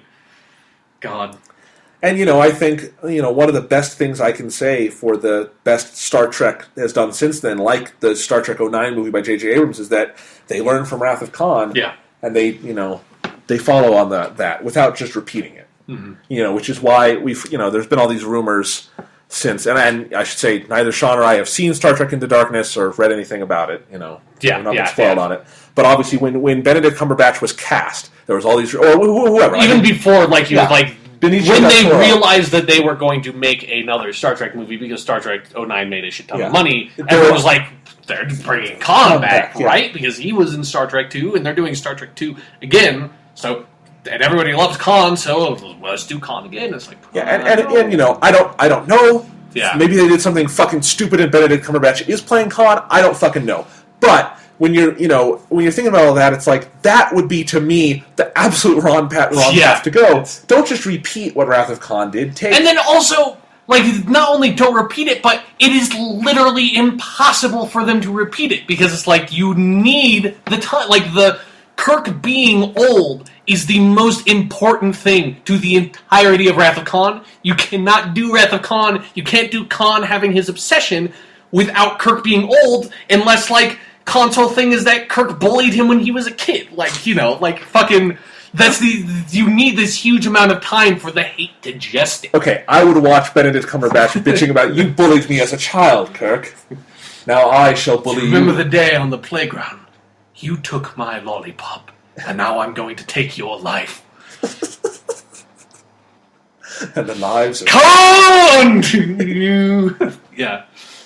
Alright, so yeah. And, I just hope that, I think Star Trek '09 took lessons from Wrath of Khan and how you tell stories with these characters and that you always wrap the larger, plot and arc into the arc of the characters.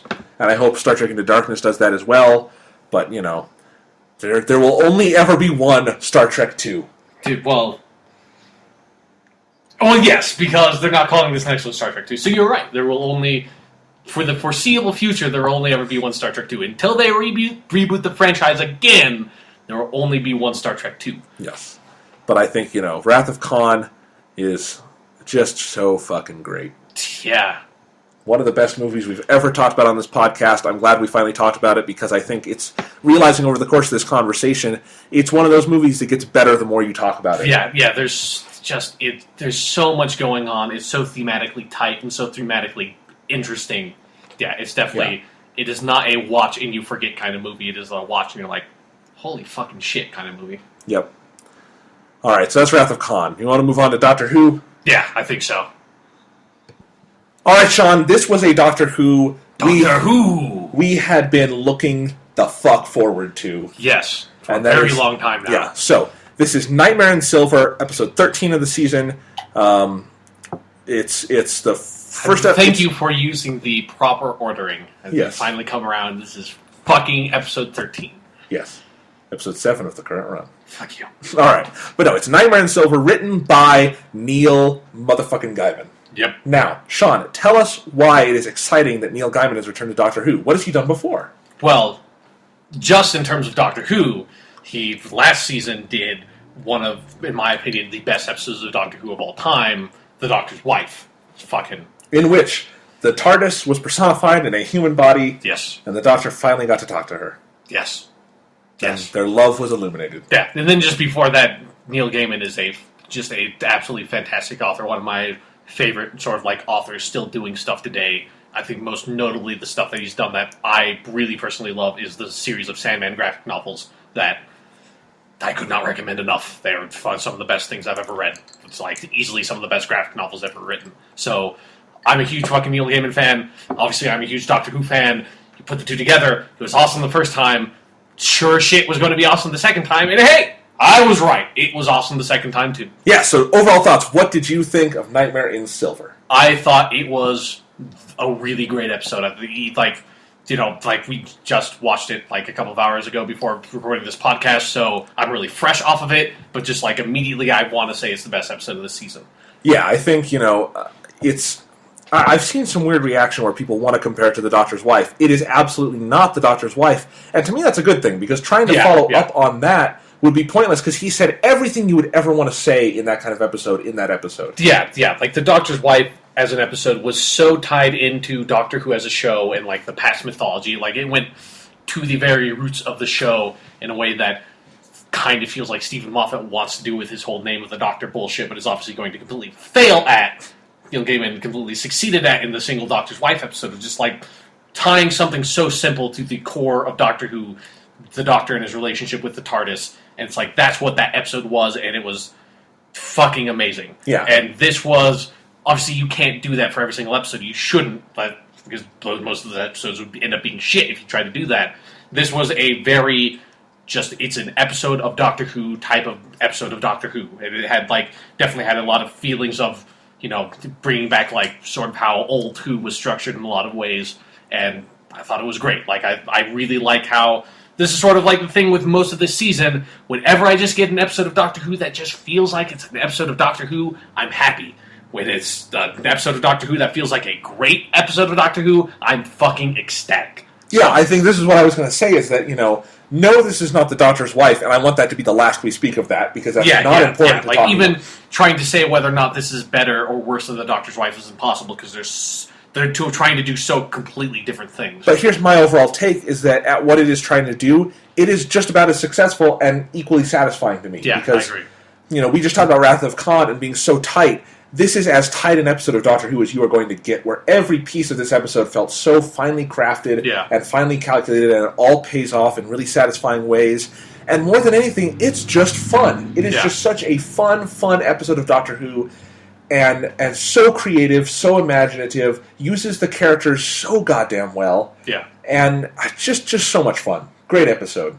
And definitely, I think it is hard for me to say where this would rank in the season. But the only two other episodes I have loved unabashedly are the 2 Neil Cross episodes. Yeah. So you get people named Neil writing Doctor Who, they know what they're doing. Apparently. Yeah. Apparently. Yeah. You should get more Neils on Doctor Who. Yeah.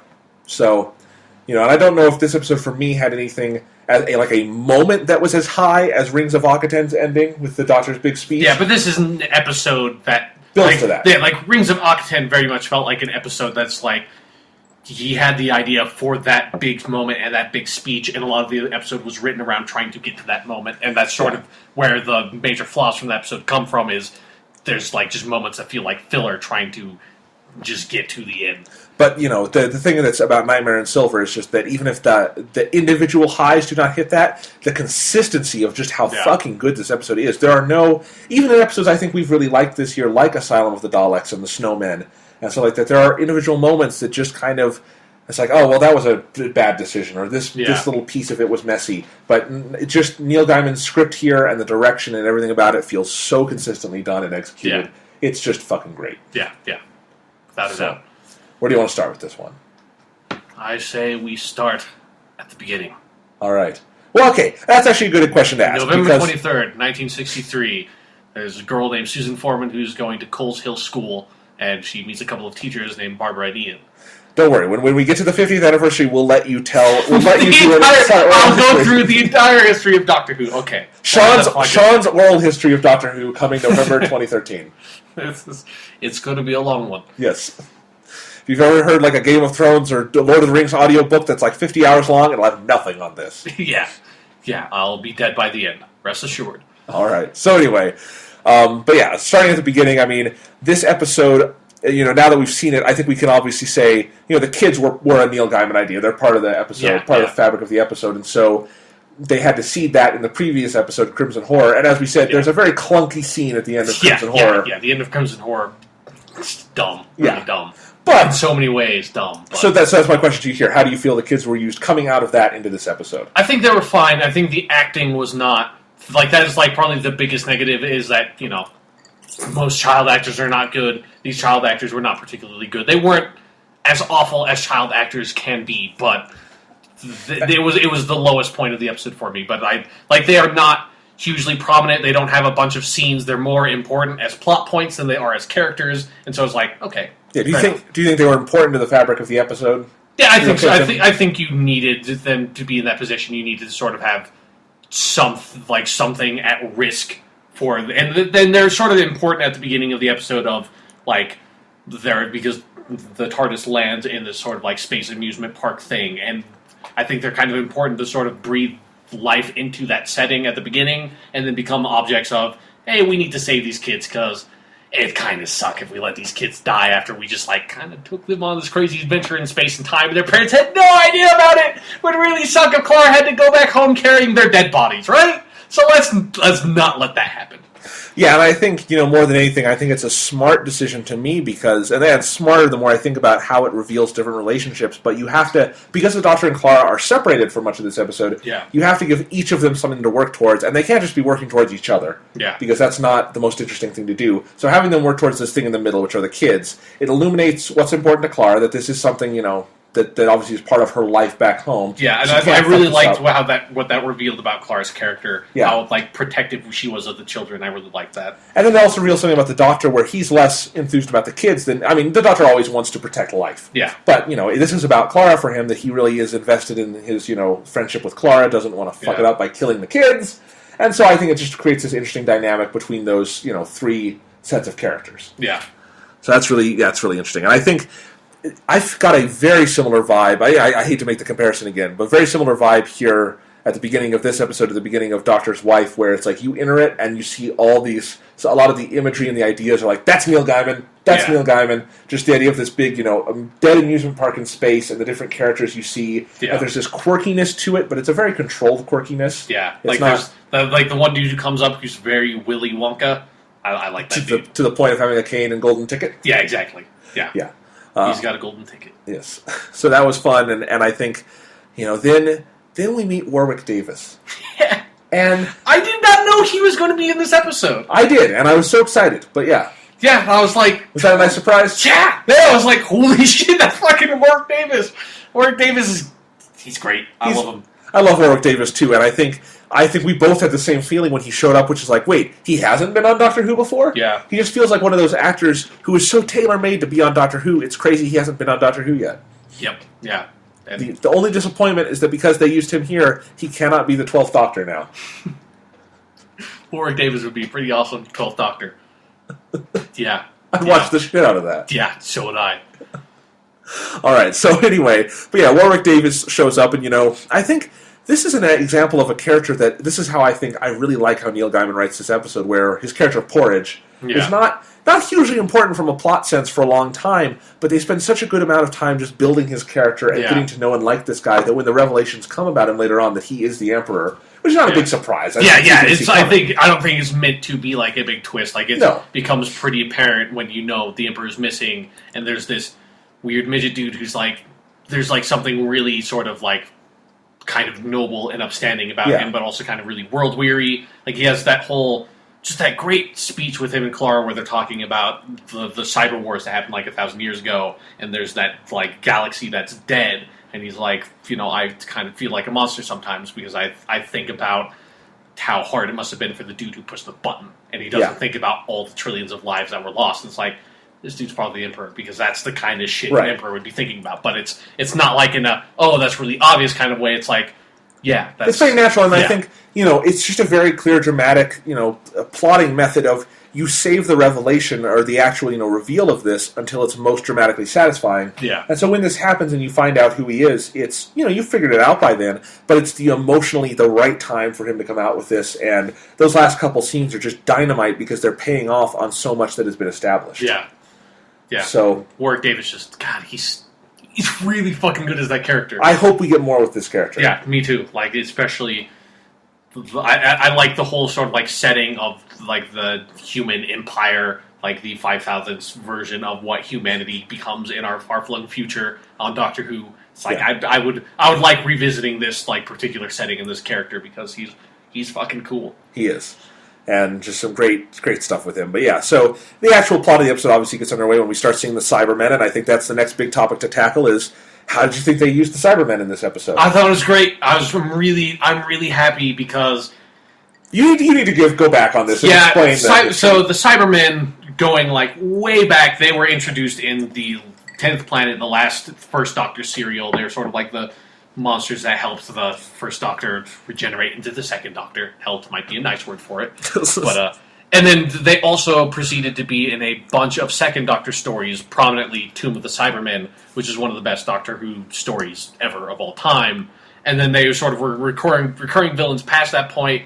And I think they're like kind of like right under the Daleks. Like the Daleks got used so much, and the Cybermen were kind of like, if we feel like we've used the Daleks too much, we can bring the Cybermen back. And I've always really liked the Cybermen. I thought they're basically the Borg before the Borg. And everyone's like, the Cybermen are a ripoff of the Borg. And it's like, fuck you. No, the Borg are a ripoff of the Cybermen. Get your shit straight. But, yeah. And so, but, come New Who, they obviously were bringing back, through the Russell T. Davies years, constantly bringing back new villains. And usually doing it very well. Yeah, like, Dalek, the first the bringing back the Dalek episode from the Christopher Eccleston season is one of the best episodes of that entire season. It's one of the best episodes of all of New Who. And it's far and away the best Dalek episode of New Who. Yeah, that's for damn sure. Yeah. And so, then, what was it, the third season? Yeah, because Martha was a companion, right? No, Martha wasn't the companion. It was second season, and it was... Oh, yeah, shit, that's right, the second season. It's Rose and Mickey. It's when yeah, Mickey's because that's when they do the parallel universe stuff. I forgot. Yeah, so, second season, they go to the parallel universe where, for some reason, everybody doesn't have a goatee, like in every other parallel universe. I don't know what bullshit that was. Not a single person had a fucking eye patch, and was like, this is bullshit, I'm out of here. But, so they go to the parallel universe, and in the parallel universe, they make Cybermen, which is just so fucked. It's so fucked because, Doctor Who continuity is already fucked. But the Cybermen were like an established thing. We understood what the Cybermen were, where they came from. They were from a planet called Mondas that, like, years and years ago was a sister planet to Earth. They kind of, like, revolved around each other. And eventually, Mondas, something happened. I think it was, like, revolved around, like, how the moon was created, which is sort of, like, also the Silurian stuff. And Mondas ended up getting flung out far out, like, in an orbit that sort of took it on a long trajectory that would eventually bring it back around towards Earth. But that meant it got very fucking cold on Mondas. And so the humans on Mondas, they're sort of, like, I think evolved earlier than normal humans, ended up having to replace themselves with cybernetic parts because it's really fucking cold on Mondas now and normal organic beings can't live. And that's sort of how the Cybermen came about. They'd come back around to Earth. It's like they're trying to invade Earth and all that kind of shit. All great stuff. I really love all the old Cybermen stories. And so that was all very clearly established by Classic Who. And the Cybermen are kind of destroyed by the Seventh Doctor and Silver Nemesis. Kind of like how the Seventh Doctor blew up Skaro, but we just kind of forget about that part. And Seventh Doctor was taking care of business, man. No. That season where the Seventh Doctor, like, roundly defeats the last Cyber Legion, basically, in Silver Nemesis, and also blows up Skaro in remembrance of the Daleks? Fucking yeah. The Seventh Doctor was taking care of business. That's always why I wish that show, like, Classic Who had one more season to finish out, like, Andrew Cartmell's, like, master plan thing he was building, because he was obviously building to something bigger with, like, bringing back all the villains and finishing them off. But that's a discussion for another day that maybe we'll have some time. But, yeah. So now we're bringing back the Cybermen.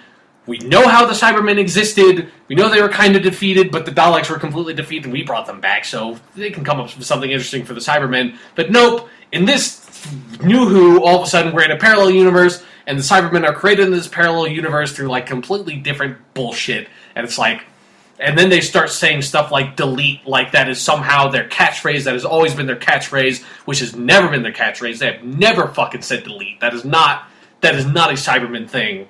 And then the Cybermen are relegated to this weird position of being in this kind of just okay two-parter from the second season that they would bring back sometimes, but it never, like, made sense how they could be brought back because it was very strict the second season on we can't mess with this parallel universe stuff. Like, this is like, Rose is stuck in the parallel universe. Like, we have fucking closed that door. Well, let me explain this really quick. So how it happens in Season 2, the Cybermen are kind of the lead enemy of that season, because there's the two-parter, Rise of the Cybermen / The Age of Steel, where they're created in the parallel universe, they leave the parallel universe, then in that year's finale, the Army of Ghosts / Doomsday, that's when it all comes back, the Cybermen and the Daleks cross over, and there's all this parallel universe bullshit happening. Doctor destroys them all, and the universes are separated once again, which is the whole thing that happens to Rose. Yeah, that's right. And then we don't see them again. At least they are consistent in that there are no more big Cybermen stories in the 10th Doctor era, except for the next Doctor. Somehow the Cybermen are there. Yeah, exactly. And it's like, And then Stephen Moffat so far, I think wisely, because I don't like the parallel universe stuff all that much, but Stephen Moffat has basically ignored that continuity change. He has never mentioned the parallel universe, the creation of the Cybermen. That's just kind of been swept under the rug, and he's used them never as the focus of an episode, but they've been there a couple times. Yeah. So, like in Good Man Goes to War, and like they're kind of at the end of the series 5. Yeah, there Pandora opens, and yeah. And in closing time, they are the villains, but they're not a huge focus. Yeah, they're just kind of there. They're just it's the Cybermen. Yeah. We've got it. We made a new Cyberman, and that's kind of cool. Yeah, but but it's just so the whole parallel universe thing. It just so fucked everything up because, and this is something that I wish this episode could have done, but like it's not necessarily something this episode absolutely needed to tackle, but. New Who so far has been really good, at least internally. Like, if you don't bring in classic series stuff, of having a logical consistency about how a lot of stuff works. And sometimes that is breaking down more and more as stuff goes on. Like, that's particularly how like the time travel stuff works. Like their like whole concept of fixed point in time and like interacting with your own timeline stuff is getting fucked up the ass like every other episode. So it's like, yeah. We're fucking our own continuity the same way Classic Who did to itself. But like I wish I could understand what the state of the Cybermen are.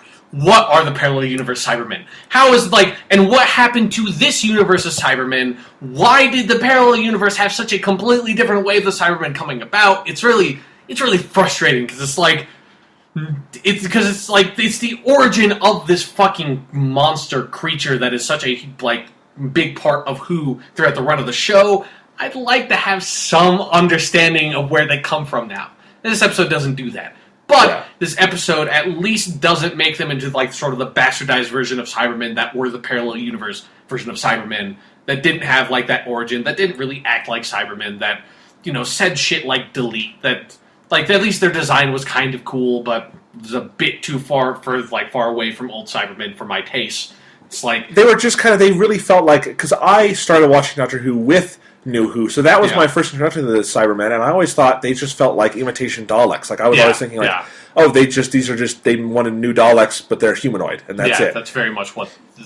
Yeah, that's exactly it, and it was really frustrating because I really like the old Cybermen, and this episode it feels like okay, yes, these are fucking Cybermen, They even brought back the weird thing that Cybermen are weak to gold. I don't even remember what the origin of that is, but it's fucking, yeah. It's a fucking plot point here. Yeah, it is. It relates back to the golden ticket, which I like that. I like that was... That was a payoff. That you never expected that to be a payoff. You also did not expect that to literally be a golden ticket. Like a ticket made out of gold. Seems like that thing would have been a lot heavier than it looked like, but... That's how it stayed on his face. Yeah. But, So this is we finally, we've got the Cybermen back, and hopefully, and I like how this episode ended with, sort of in classic fashion, we've defeated the villain, or did we? There's one of those mini Cybermats left. It's beeping. Like the new mini Cybermats? Yeah, the Cybermites, I think he called them. Yeah, I thought that was cool. That was cool. Yeah. I just liked the general design of the Cybermen. They looked really badass, and they looked imposing and scary. And I don't think I've ever been scared by the Cybermen on New Who. Yeah. They looked... I don't know if I was scared here, but they looked imposing and frightening. Yeah, and they used, in these sort of the action sequences, they used the Cybermen in really interesting ways. They take off their hands or their helmets and stuff. Yeah. They felt very intelligent, and they got the... This is something like Old Who, but Old Who did it just because they couldn't do it any other way, of they're just dudes in suits, and the parallel universe Cybermen felt like robots, where these guys are Cybermen. They feel like that organic part of them is really important. That at their core they are organic, but they've sort of taken on all this cyber stuff to enhance themselves. And but at their core they're these cunning, they feel like living creatures. They don't feel like robots. And there's an individuality to them. Yeah, and it's and they have this non-completely... they have this much more natural way of moving because they're just dudes in suits, but it's they're not dudes in suits going beep, boop, boop, boop, I'm C-3PO kind of thing, Yeah. And I really liked the way they talked. I liked the voice. They completely changed the voice from what it was. Yeah, it's got this very, synthesized, very much felt like old, Tomb of the Cybermen style, super synthesized voice. And I know Tomb of the Cybermen is a big like linchpin point for Stephen Moffat and Matt Smith, at least. Yeah, because Matt Smith, and Neil Gaiman's favorite Doctor is Patrick Troughton too. Right. So it's like it feels very deliberate that he's calling back to that era. Yeah, everyone who worked on this episode really that's one of their touchstones. Yeah.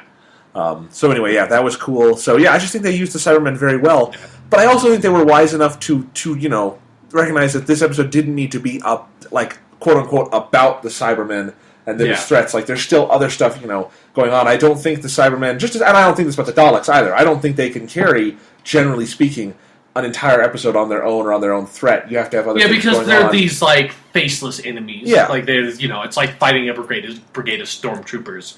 They can't be Khan. Yeah, for instance. Yeah, like the Daleks have Davros that. So they haven't used Davros ever well in New Who, and they overused him in Old Who, but the Daleks at least have Davros. The Cybermen don't really have an equivalent.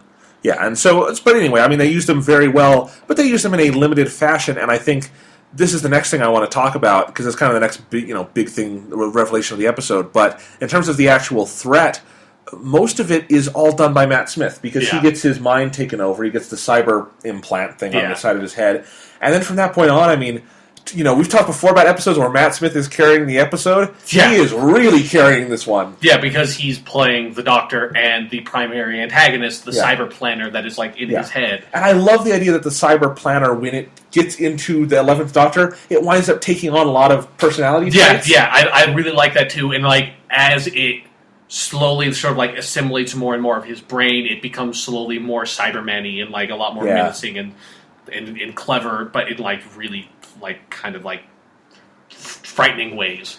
And they, not only did Matt Smith do a very good job just illustrating that when he would just shift back and forth, but like I loved all the things where they would go into his mind, and those were really cool visual landscapes. Yeah, I really like that too. Like they had like sort of the Gallifreyan writing, like the big spheres and stuff sort of rotating.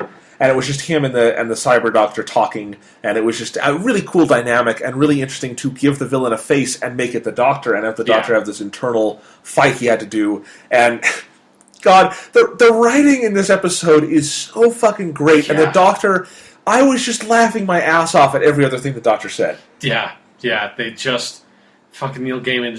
He's really, really good at the really quick, really witty Doctor Who style dialogue, and it is in full force in this episode. Like, one of the best moments I was just thinking of, because I like how it all comes down to this chess match he's playing. Yeah. And he's able to beat him through these, these chess metaphors even at the end and stuff. And one of the best things is when he, like, puts the gold slab on his face, and then he, like, picks up the chessboard and moves it, and he runs past Clara, and it's like, if I win this chess game or something, like, he has that line about the chess game, and it's like, she has no idea what he's talking about, but it's really funny, and really, like, this is very much the 11th Doctor at his zaniest, but... Yeah, there's like that whole part where they're doing like the good news, bad news thing, and he's like, well, good news is that if we like stay here for like another hour, he's going to take over the rest of my brain and everybody's going to die. Oh, wait, no, that's bad news. That's not good news. Yeah, there's like a lot of really, really funny dialogue like that Matt Smith plays off really wonderfully. Yeah, I feel like, we talked about with the Doctor's wife when it came out that, Neil Gaiman, for that episode, was very much writing the Doctor as just the Doctor. Any Doctor could play that well. Here, I feel like he really has taken to heart what Matt Smith does in this role, and this is tailor-made for what Matt Smith does so well with this part.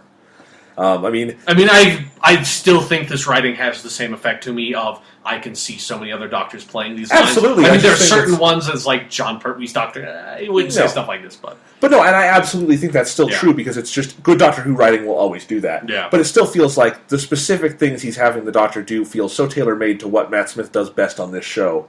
Maybe not best, because I think Matt Smith's best stuff is very dramatic, but he's so funny, and he can be so funny, and yes, I can definitely see other Doctors doing it, but it takes advantage of the resources there so well. Yeah. So I love all that stuff. What else do we want to talk about here? Is there anything else to say around that whole plot idea? I mean, did you like the resolution of it, ultimately, that he's able to distract the Cybermen by making them all compute for the chess game? Yeah, that is a very, like... I like how they use the Cybermen. Like, Neil Gaiman just has a really good understanding of, like, it feels, like, really appropriate. Like, I love the gold callback. Like, and then I also like how the Cybermen get over it. I like that it's just, like, because it's so dumb that gold is their weakness. Like, it just makes no fucking sense why gold is their weakness. But, yeah, I like how they get around it. But then also, very Spock-like, the Cybermen are so focused on logic, but they do, like, they feel like they're very focused on logic, but they have that human component, and sort of like the curiosity and the competitiveness.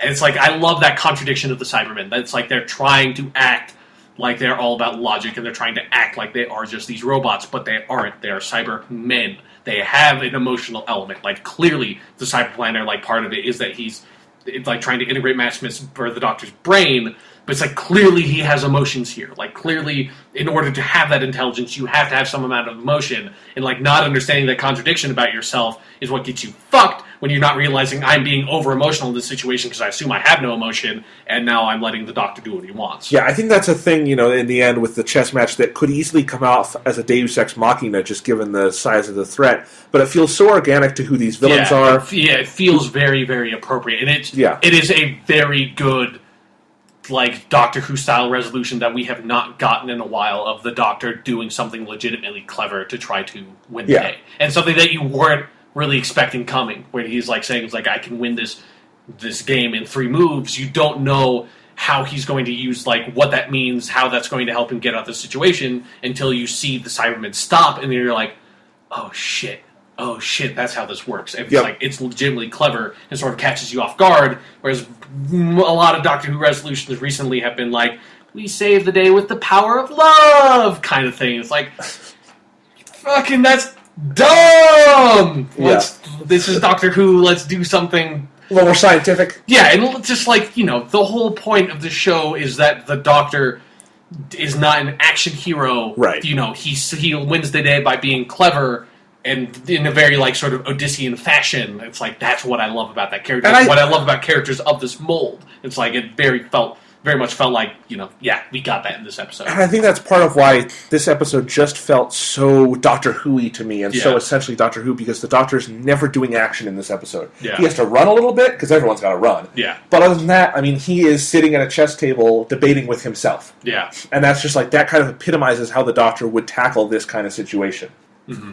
So it works really well in that sense. And then the ultimate ending is they have to blow up the planet anyway, but this is something I thought about, is that, Warwick Davies could technically have done that at any point because he was the Emperor, but the way they build that character and this scenario, it really does feel emotionally right that he would wait that long, because he would have to wait until it's hopeless. He doesn't want to give up this last bastion he has. Yeah, and then also, until the Doctor has defeated the Cyberplanner, it would have been completely irrelevant for him to try to do that at that point, because it's like, with the Cyberplanner sort of around, he'd be fucked. Right. Yeah.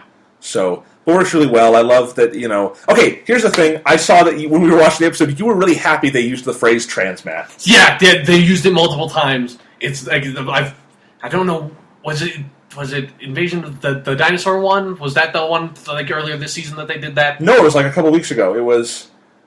Which one was it? I don't think... No, I feel like they talked about transmat, like, or at least I talked about transmat on the podcast on an episode, like, before the jump.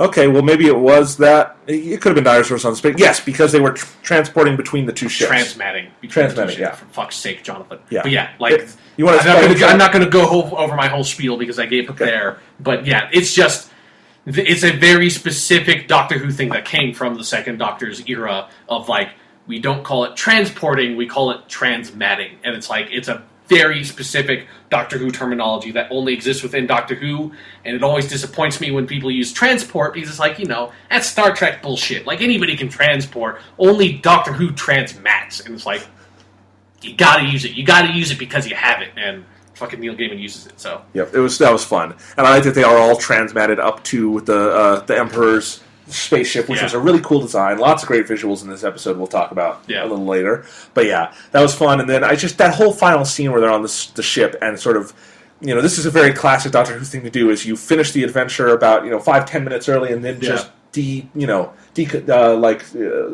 kind of calm down after that. With the characters and with the guest stars. And this was one of the best examples of that I think the show has done in a long time, of where you have the full emotional fulfillment with the Warwick Davis character, and then a really, really sweet scene where he proposes to Clara, and I felt so bad for him. Yeah, I mean, he obviously was not really expecting to get anywhere with it, but yeah, I really liked that little moment too. Wouldn't that have been... I fucking loved that Warwick Davis character so much. I thought... Here's what they could have done, though. She says yes, they get married, and then they come aboard the TARDIS, and they're the new Rory and Amy. But it's Warwick Davis and Jenna Louise Coleman.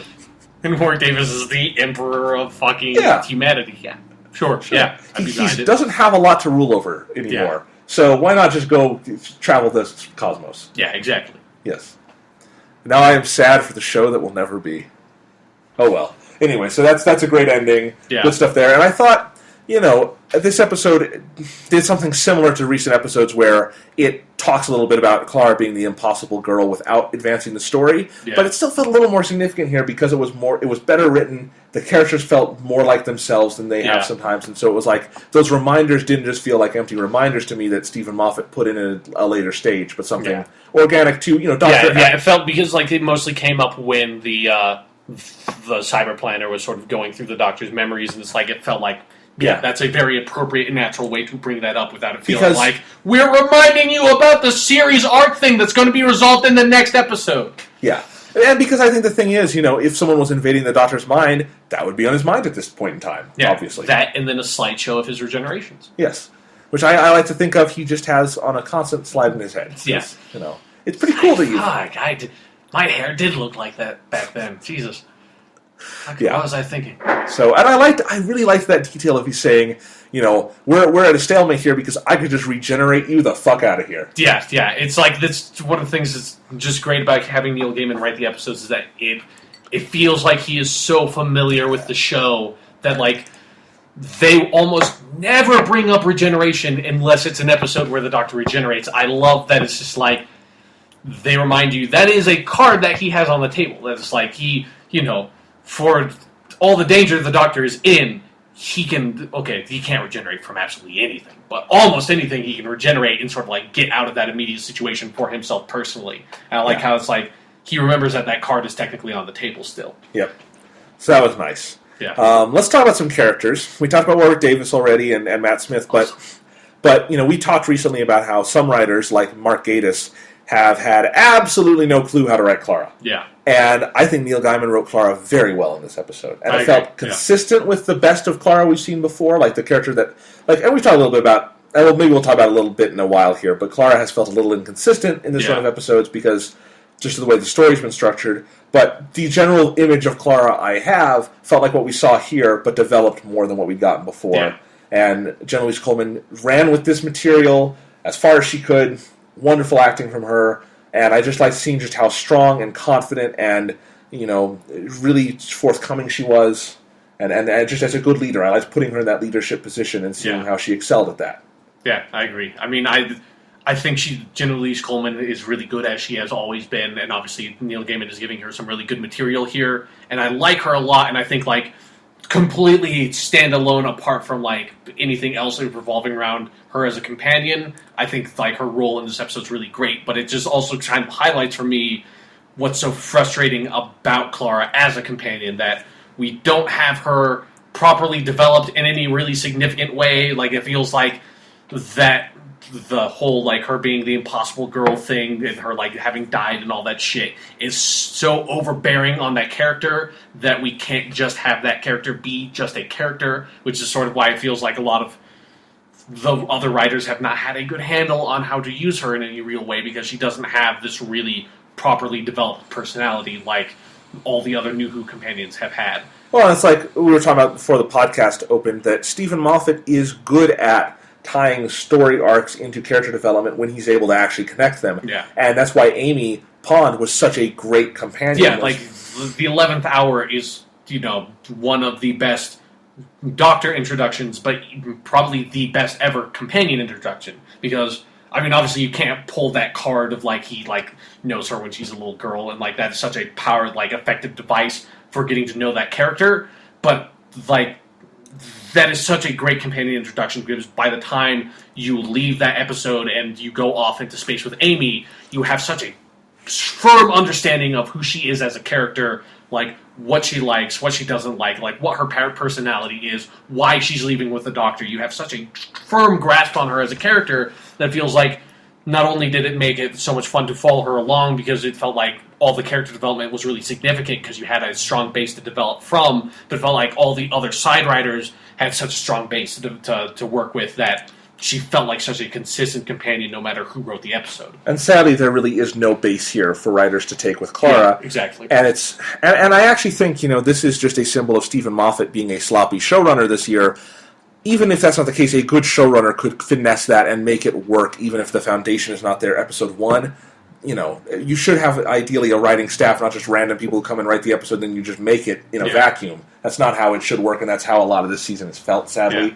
But, no, and it highlights that issue with Clara, that foundation is not necessarily there, and the way her story arc is progressing, because Amy was very integral to the story arc of Series 5 and 6, obviously, but that the arc of the cracks in the wall and all this stuff that was going on was so integral to who she was as a person that whenever you furthered that, you furthered Amy. Yeah. And with Clara, because she doesn't even fucking know about this Impossible Girl stuff, you can't, whenever you further that, which they haven't been furthering, but even if you did, that wouldn't do anything for Clara. Yeah. And so that's one of the things I am legitimately so interested to see in this finale, is if Stephen Moffat resolves this in such a way that deepens our understanding of this character, if he can. Yeah. And I actually think of all the things that are going on in the finale, I think that is the largest chance to work, because some of the stuff he's done with Clara so far has been very interesting. It just so happens that he does one thing, and then we have to have 7 episodes in between that before he gets back to it. Yeah. So, we'll see. But, I think once they get past that and they're able to just have her be a character, I'm really excited to see what they can do with her. Yeah, I agree. Because I think this episode showed that if you have a good writer who has a grasp on the character and a grasp on the actress, she can be really fun in an episode like this. Yeah, although this is another thing that this episode kind of highlighted for me as her status as a companion. She just feels like such a generic companion to me. And part of that is that there is no, strong base for her to, start off from. But it just feels like she is Sarah Jane again, which is, what so many companions have been, particularly of New Who. It's let's do something new. I think so far something different in there. So far, I kind of put her on par with, Martha to me, which is a companion I really, really like, especially because of the actress and because of the chemistry that's there. But maybe it was just because Martha was around just the one season. Yeah. But they were never able to do a necessarily a huge amount developing that character. Although I always that was one of the things I weirdly liked about Martha, is that she also had this weird position where they made Rose such an overbearing part of the show that she was his rebound companion. That's was very blatantly what that thematic thing was, and I liked that. That just Rose was just so unsufferably important by the end of season 2 of just shoving her in your face and making her relationship with the Doctor just this disgusting fucking romantic bullshit nonsense. That's having Martha just be a common, sensible, normal companion that does not take the entire focus of the show and just run with it. I thought that was really refreshing. Oh, it absolutely was at the time. But anyway, that reminds me of what you were just saying about the romance and stuff. One of my favorite moments in this episode was the Doctor just outright, Clara asks, "Do you really think I'm pretty?" And he just outright says, "It's no, you're short. You're too bossy, and your nose is too big." Yeah. And I just that to me is how the Doctor treats human females. It's not I love you and want to fuck you. It's and I thought that whole sequence because before that point it was the cyber planner manipulating her and that whole fucking, I thought that scene was so great where he's having this whole speech of trying to tell her I'm in love with you kind of thing, where it's this whole really kind of cliche speech that the cyber planner is building up really awkwardly, and then it's you see Clara slowly realizing this is not the Doctor and slapping him in the face. I thought it was just such a good. It kind of felt like a really nice jab at what and even Stephen Moffat has been doing this with Clara herself of making the Doctor kind of physically intimate, the kissing and stuff like that, where it's it just never feels appropriate to me.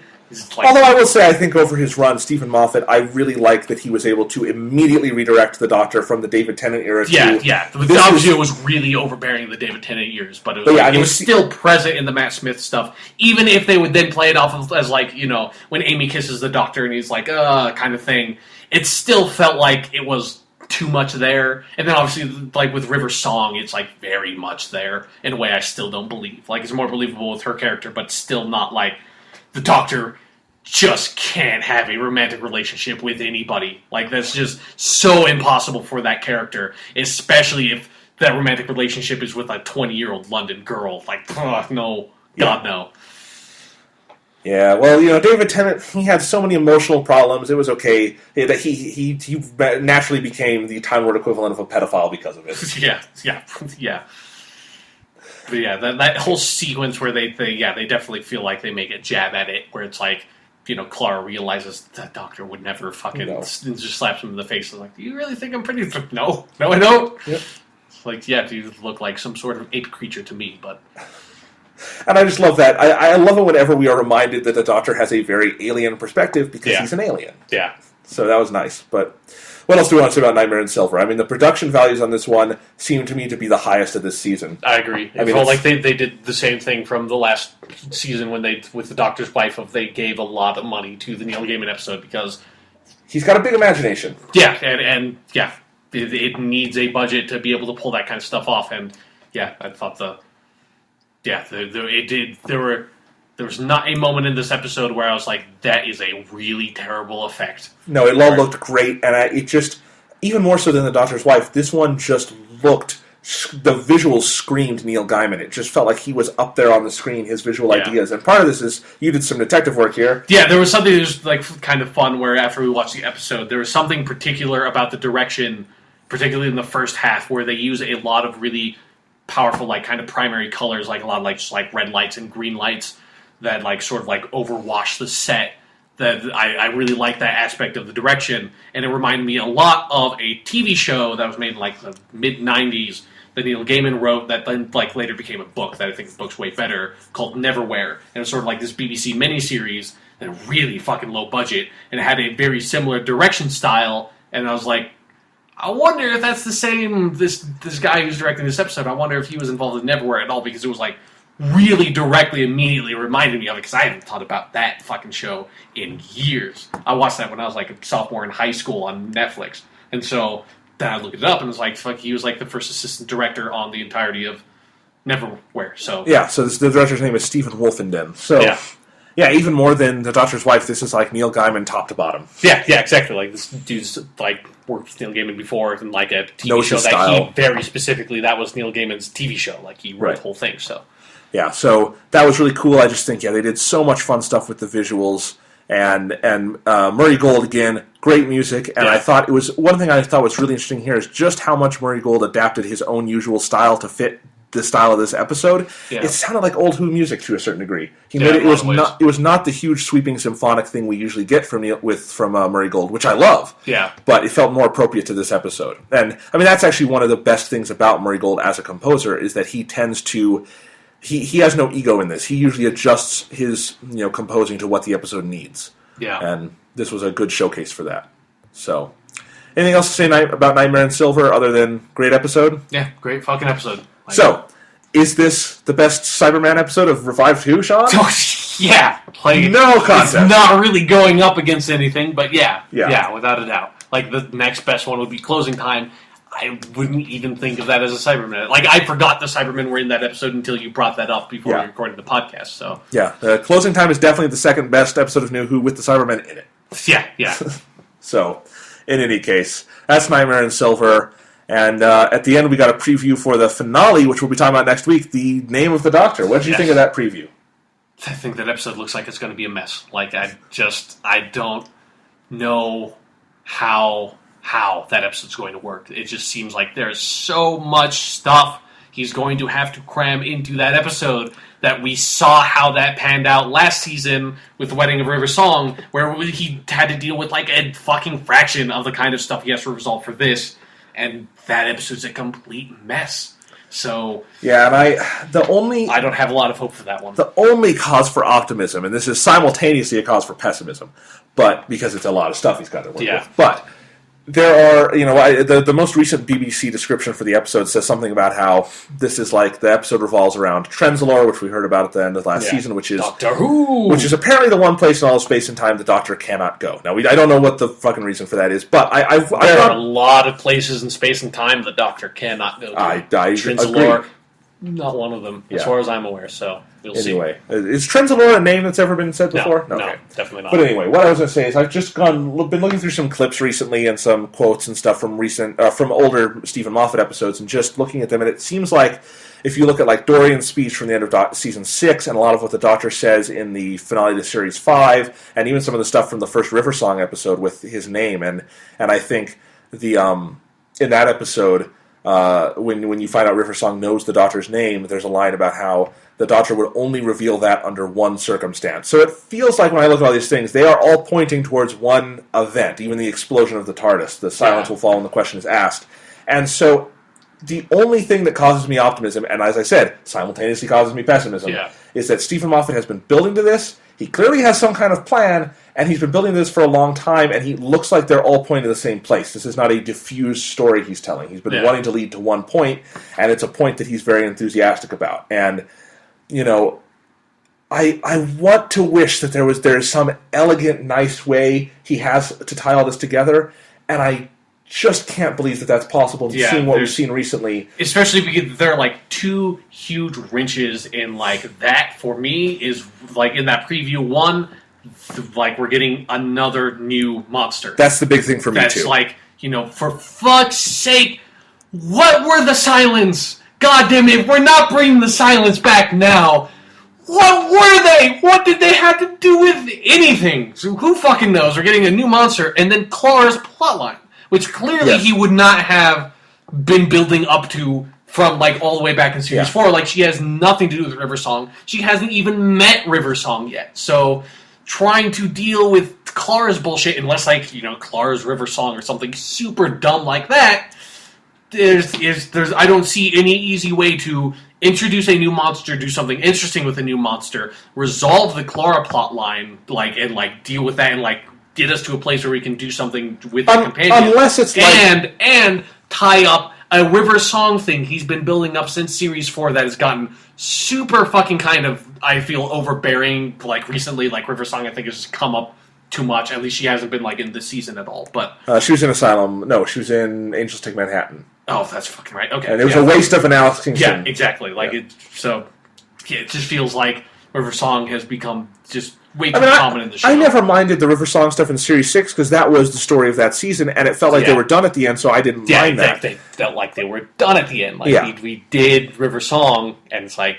It was interesting. It was fine. It was good. Yeah. But then, the wedding was a mess, but... Yeah, well, it's tough to plan a good wedding. Yeah, exactly. Anyway, but yeah, I just feel like, I think there's a way that with all these things going on, because we did see Series 5 had, it had to leave the idea of the explosion of the TARDIS up in the air, but it was very intentional, and I feel like that so elegantly tied the arc of that season and Amy and the Doctor and all these things together. So I know Stephen Moffat can do stuff like that. That was also a two-part story. That's what I was about to say. This is a one-part story, and we have seen what Stephen Moffat one-part stories are like when he has to deal with major plot stuff, and it's the wedding of River Song.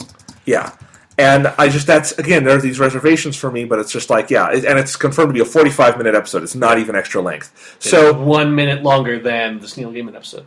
So yeah, so maybe that one extra minute is super crucial. I wish Stephen Moffat would bring back two-parters just for himself, because I think one-parters are creatively limiting for him, and I don't think that's a bad thing. I think if he has big ideas, that's fine. I mean, two-parters that's more that's how Classic Who worked effectively. It's the same amount of time, a slightly different format, where it was 4 30-minute episodes in the past, but it's the two-part, it's every single Doctor Who story used to be basically a feature-length movie if you would cut out the episode breaks. Yeah. It's and that's basically what two-parters are like.